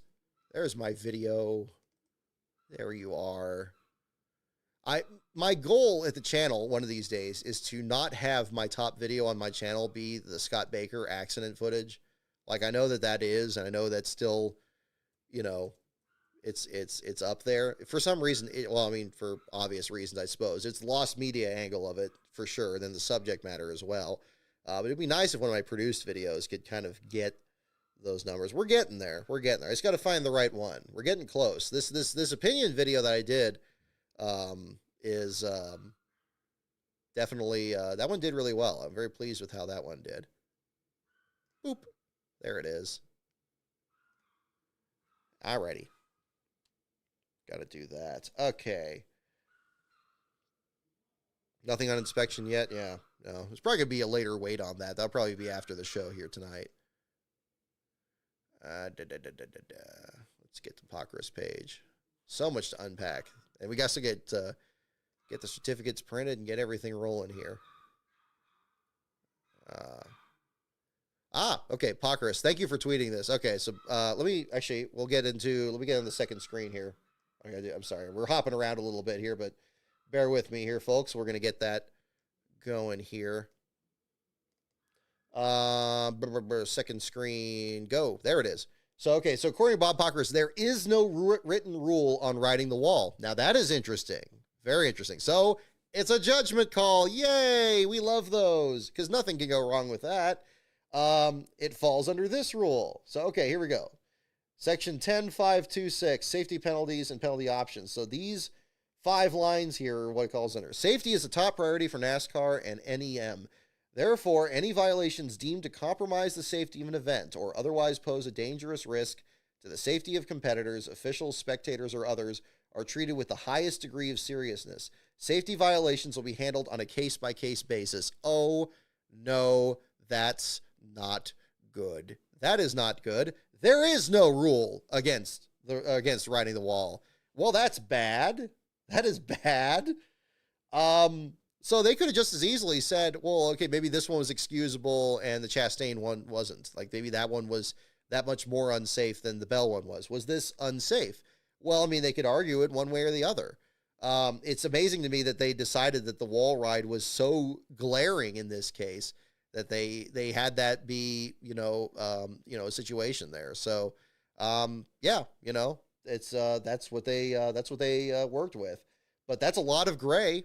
If there's no firm rule, and again, kudos to Pocris for tweeting this. I'm sure when I was describing this earlier, I was thinking, okay, I'm sure he's putting this up because he's right on it, and yes, he is. But okay, I mean, was it that much? Was it really that unsafe with him being there? And I know Byron mentioned the crossover gate, and admittedly, that was part of where he ran by was the crossover gate in turn 4.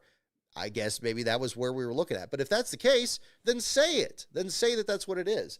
And if it's just a slam dunk, it's like, okay, he was riding the wall, therefore safety violation, therefore, the penalty. But that's a lot of latitude this rule gives for sure. Interesting. I'm so glad we have something on here because I feel like a lot of times on this show, I come on here and I say like, oh, this doesn't make sense, but hey, maybe we'll get clarification this week. And then we don't get clarification, and then something else happens. I'm glad we got something here that we can actually talk about. So good. That's not great. And of course, and then on top of this, you hitch onto this, the fact that this particular case, it was an in-race penalty. So you can't appeal it. So that's just it. So if NASCAR says you did something unsafe, well, that's it. Well, okay, well, then you know, maybe it was Tony Stewart throwing that block on Regan Smith in 2008. Maybe that was unsafe. You know, I don't know. Well, there you go. Bob says tech is clear. Oh, we probably have that right here. Let's scroll right back up. Let's hit the refresh. And there it is. Tech complete. No issues. Blaney is the winner and the championship 4 is set. Well, there you go, folks. So congratulations to Ryan Blaney. You're winning the race, and Josh Bilicki will be your last place finisher. The second of Bilicki's Cup Series career, his first since 2021. So there you go. Wow. Okay. Well, we'll wrap up with some trivia here, and I need to do super chats and show and tell. So we'll have that there as well. We have the hardcore viewers here. They're still tuned in. We still got about 93 of you, so thank you so much for staying on board here. We'll get into that and cover that there as well. Jude Fernandez, oh, thank you. I'm glad you like the Quebec, New York video. Yes, that's why I reposted on the third channel there, because I know it's going to get buried in my NASCAR stuff, and I wanted to kind of make sure everybody could still be able to find it. So that is reposted over there. And yeah, I didn't expect to get that much content on the fourth channel or the third channel. I don't think we're going to do a fourth channel. Probably going to keep it at 3 right now. But yeah, we got a lot more stuff here coming up there. Interesting. I'm still digesting the fact that there's no rule on this, and yet there is. Oh man, look at this. I need to show this too. Second screen. Look at these pictures here, Steve Toronto. I talk about him a lot, but he does great photo work at these tracks here. Look at this. All the grime on these cars. That really needs more attention there. Look at that. Oh my goodness. I mean, it just looks like, the race win. I guess it's appropriate that a white car won the race because it's going to show the grime better than any other color. You know, although, I guess it probably show up. Well, actually, that looks great on Logano's there too. But look how much it's stuck on there. That's great. Oh, goodness. Very interesting. Again, the aesthetics of the sport are something I've always been very passionate about. That's another one there for you. Alrighty. So I'll go ahead and have you guys pick which category you'd want, and then I'll do super chats and show and tell here in the meantime, and then we'll jump into that. So again, once again, the categories are NASCAR, pits, teams, tracks, drivers, and the wild card. Once again, NASCAR, pits, teams, tracks, drivers, and the wild card. I'm going to get something to drink here and hop back in, and we'll do our super chats and trivia, and we'll go from there. So, yeah, stacked show tonight, folks. Stay tuned in just a moment. So I'm just going to hit the mute button for a moment.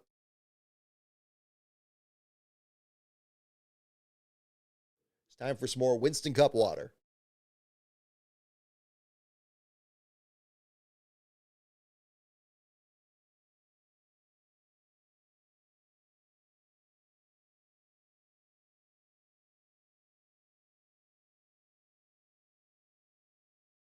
Ooh, that good. Okay. Let's see. Let's close that up. Close that up and that. That. Okay, make sure I'm not closing this window. Okay, we got that. Yeah, we don't really need that. Alrighty. Okay, let me get into super chats here. Does this scroll all the way up? Oh, goodness. Yeah. Luckily, I have it on the mini feed. Ken Schuler, if you're still in the chat, I know it was a couple hours ago here, but thank you again for your super chat for $10. Brock, I've been right behind you for years now, and I'll go down swinging. The playoffs are a joke. I am not a fan of the chase format either, but I would rather have that or the Latford system. I've been trying to come to terms with this too. Like if the 10-race playoff system would be any better, maybe the compromise would be, if you're going to have a restart, just have one. If you're going to, and make sure that you can perform well in both those rounds. I just still view the playoffs, the chase format as a redundancy that, it's just there. It's like, oh, well, what if somebody has a big lead and it's the fall? And it's like, well, then they're going to win the championship. That's what happens. Then the focus turns back to the races, which is the way it always should be, the way that the races play out. And I don't mean to sound like I'm piling on, Ken's, because you have a very good point here, too. And it may well be that this maybe is the compromise that comes up in the future. But, again, I just think a full season championship where it's where I would love to get back to a point where it's just too early to talk about the championship and you can just enjoy the races. I always loved the first part of the season, especially in the spring. You have the excitement of the Daytona 500. You got new paint schemes, new uniforms, new driver and team alignments. You're just getting used to that. Have that be the focus. Don't worry about the playoffs. Don't worry about punching your ticket and all this other stuff there. Yeah, leave that aside. Let that come up maybe August, September, maybe kind of in around that time. You have people that are really struggling and they're not going to be able to make their way in. You got people that are really good and can they keep it up? It's can you keep it going through an entire year? And especially in this sport where it has the longest season in professional sports and really in a lot of measures, and how many races you got to compete in at different venues and all that stuff. I think that's really the interesting part of it. So I think that's part of it. But I see that part of it too. I think that's another one to look at, and that may be where we head. I just think that having a full season championship, it's just, if you're trying to attract new fans. I just saw that video that the Fred guy did there, where he went to the Kansas race there and was talking about what it was like, and seeing how different it was, how much busier it was on Sunday versus the Saturday race and stuff like that. I mean, I'm always interested to see stuff like that because I want to see what it's like for people trying to get into the sport, because people are trying to get into it, and I want them to. If they're going to be interested in it. I know it sounded like he wasn't really that interested in it, but that's fine. At least he tried it. That's good. That's good. Because, I mean, you got to have, it can't just be for a few people sitting in the grandstands if it's designed for thousands of people, and not to mention millions watching on TV. So, that's another part of it there, too. Beast of Metal, thank you for your super chat as well for $5.55. Yes, Doc the 20 for Hail Moron, but extra for 23, and Doc 24 for 3+1. Free Larson, hashtag the pedestals, hashtag the fortress, begin again. It's too bad to hear, and again, the clip we just heard there from Elton Sawyer, that he's really unwilling to do much with the anything else that happened there. It seemed like they didn't factor it in their decision tonight, and they don't really want to speculate on what would have affected their decision, and if they do anything with it this week, it's not really going to change anything. He seemed pretty clear on that in his interview there. It would be nice if there was some factor with it, because, and maybe it's because of what happened in Spingate that they didn't go with that. That's possible. I'm not sure. But yeah, it's not a good look, and you can just look at from the intervals there that something was going on there. I think it's a bit more clear on the Chevy side than the Toyota side. If Bubba didn't have a flat tire, that's one thing. You could feel like you have a flat tire, so maybe seeing that there's not a flat, I give Bubba the benefit of the doubt on that. As badly timed as it was, but the Chevy one is I think was really egregious. They literally blocked up the entire track so nobody, including Kez, could get by. And I don't blame Kez for being incensed about that afterwards. So that's that part of it too. 2 hours ago, Michael Jensen, thank you for your super chat for $10. The fact that the teams still don't realize that NASCAR listens to the radios is astonishing. Based on all the radio traffic Larson should be in. Agreed. Yeah, everyone can hear it. I can hear it. You guys can hear it. Everybody can listen to the radio traffic. Yeah, there's a second channel and everything, but there's no way they can slip something by here. And when you played it on the broadcast and you heard this, it's clear that something was going on there with the Chevy team deal there. It was clear that they were really trying something. It's like, oh, there's a plan or something, especially on Dylan's channel there. So, and again, whether that responsibility goes to the OEMs, to the teams, that remains to be seen. I think the driver is probably least of all in this case, just because of, how all that worked out. But that's another one to look at. Michael, thank you for your other super chat. Goodness. On the Xfinity Series side for $10 here. On the Xfinity side, awesome runs by Fast Pasta, starting second, finishing seventh, and Myatt Snyder with the top 10. Hope he can get a full-time ride again next year. Yes, great runs for both of them. We touched a little bit on both those drivers there, but they definitely deserve another mention here. Old Anthony Alfredo, old Tony Sauce, Fast Pasta there, starting outside pole, and getting a top 10 run for Our Motorsports. Great deal for him. We've seen that 5-car battle among the leaders so many times this year, but they never seem to quite get a great finish out of it. This time doing it at such a demanding track as Martinsville, great deal for him. And Myatt Snyder, I think we talked about him last week. Always being around pit road, just trying to stay visible, stay in everybody's memory.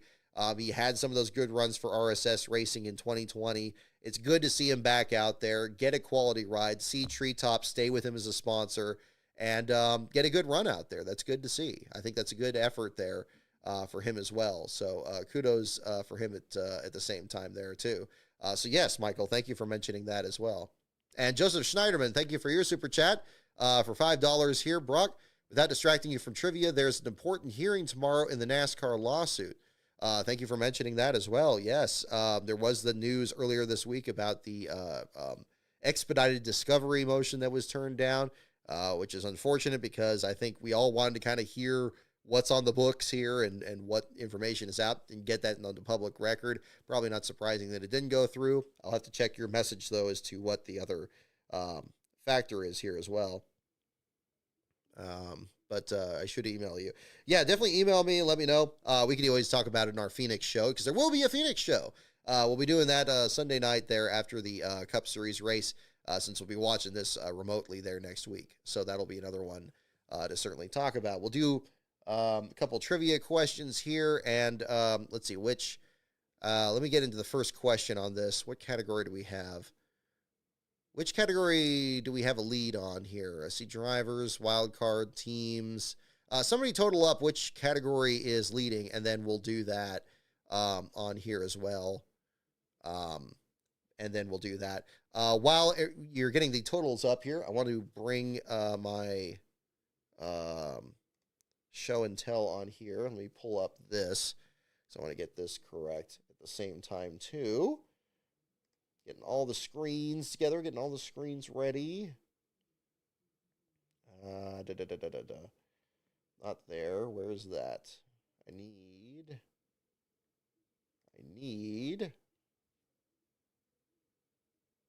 Where did it go? Messages. That's what I want. There you are. Okay, so one thing I want to kind of show on the show here tonight, I picked these up here recently, and I got a real kick out of it. I want to give a big shout out to Brian on eBay that did this here. Now, we've known the Alka-Seltzer diecast for the years. Jimmy Means, made by Racing Champions, for some reason, very conspicuously, does not have the Alka-Seltzer sponsorship on it. Well, Brian here did a fantastic job. Check this out here. Made a custom, I believe this is a Matchbox body here. It looks like it with the wheels there, and had fun with it there, doing the reflective silver numbers there on Jimmy Means' Alka-Seltzer car, reminiscent of the 1990 to 91 scheme. It's got the 91 Pontiac nose there on it. I should just take it out of the box because it'll probably be a better view of it, but I want to kind of show you it there with the stand and everything. Did a really nice job with that there. Even with like the hand-drawn numbers on there, it really kind of came out well. So kudos to him on that. Whoop, moving it around too much. There we go.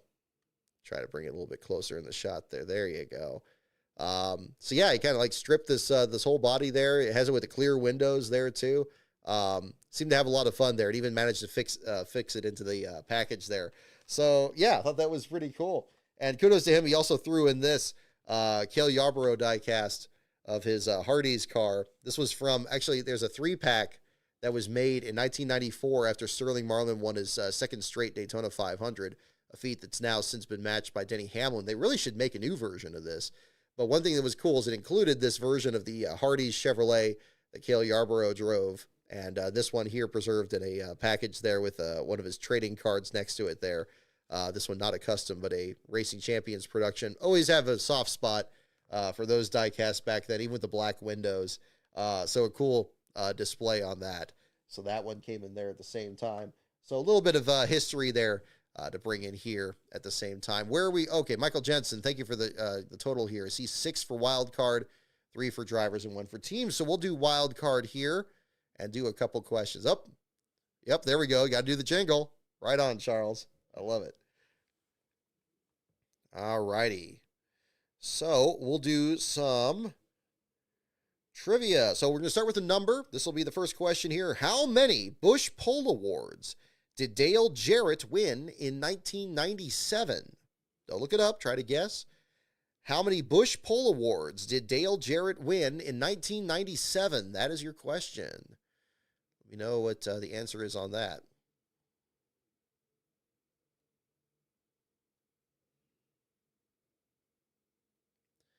Well, it's unfortunate, Bowser Jr. Hopefully you're still interested in watching, because we're going to still do a show next week. And it's we're all riding the roller coaster together here on the the way NASCAR has handled things here.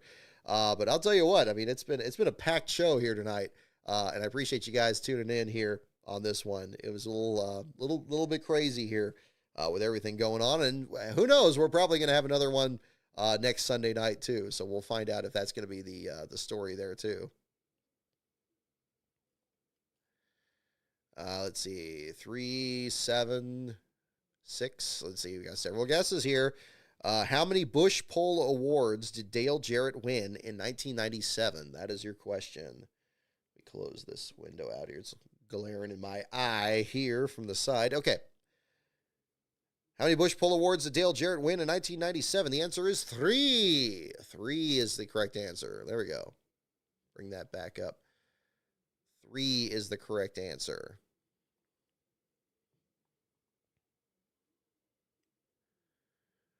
Let's see. Michael Jensen, yeah, where's my email? If you go to the masthead at the bottom of the lastcar.info page, it has my mailing address, and I believe it has the email address down there too.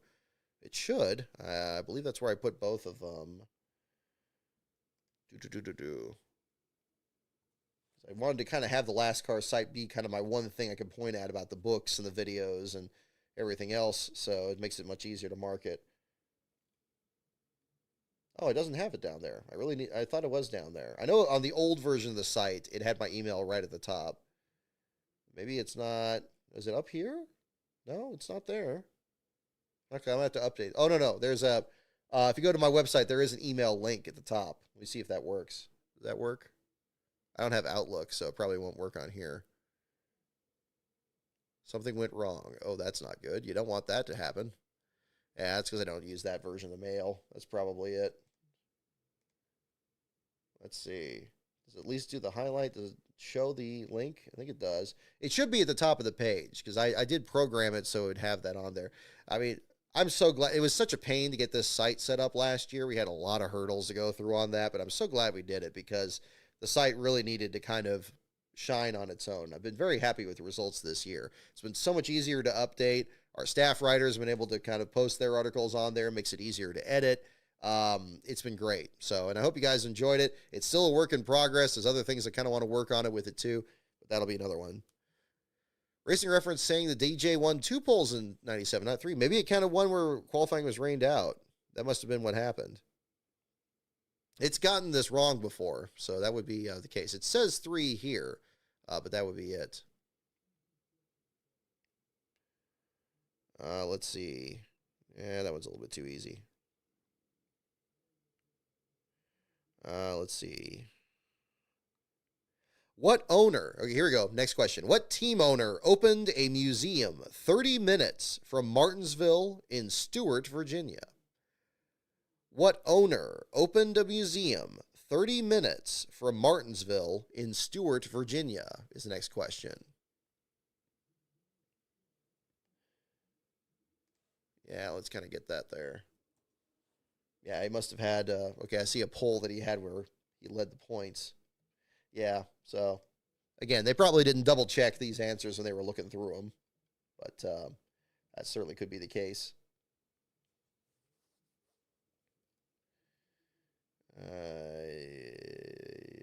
Jarrett, there it is. Yep, it shows 2 polls here. Back when it was 32 races, man. There you go. All right. Very excited to get these next couple of videos together for you guys. I've been able to, the biggest things, I've already mentioned this on the, I think I mentioned this on the Patreon already.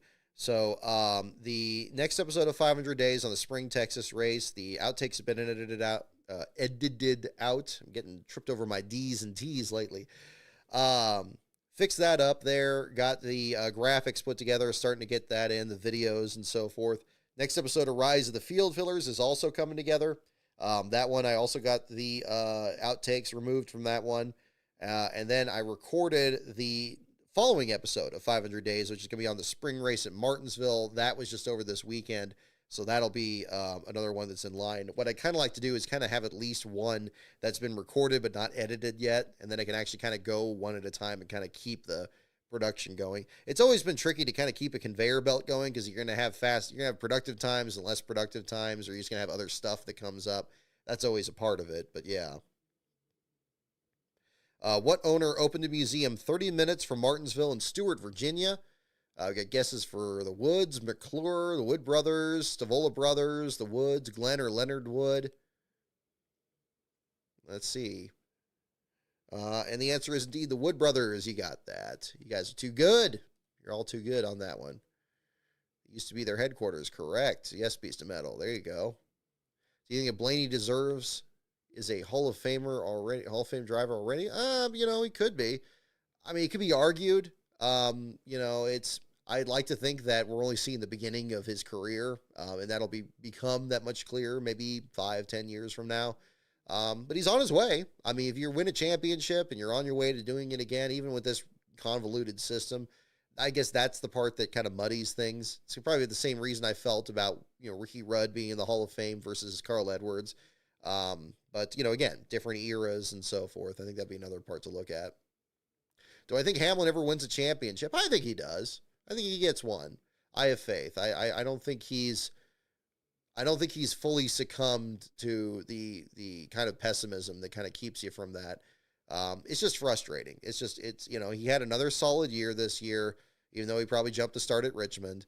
But it just didn't shake out. It just didn't. And I think that was more because of the hoops you have to jump through rather than, any failing on his part there. It's just situational winning, which is not what racing is. It's, some days you're going to be able to win the race. Some days you can think you have the perfect setup and the perfect qualifying spot, perfect pit position and everything, and it just doesn't work out. And, Hamlin finds himself in those situations. Winning is not normal.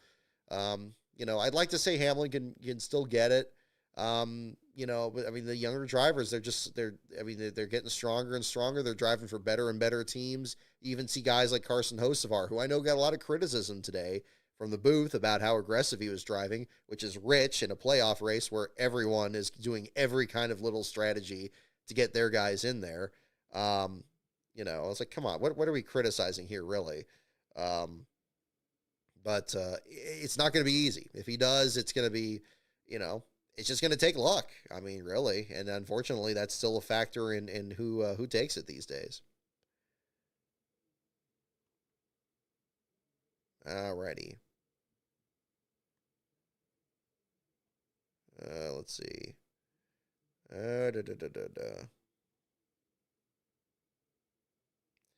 Maybe not that one. Let's see.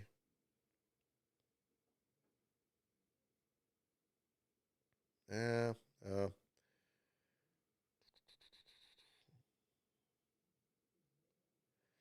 we go. This is a good one. We'll just do one more question here because it's been kind of a longer show this evening. Last question here is who passed 46 cars in the first 12 laps to get the lead at the 1951 Southern 500? Don't look it up. Try to guess it. This is a tricky one. Who passed 46 cars in the first 12 laps to get the lead at the 1951 Southern 500? That is the question. Yeah, Hamlin did struggle a bit this year. I mean, again, Hamlin probably should have made the Final Four last year. And the steering issue at Homestead definitely messed him over, and that was unfortunate.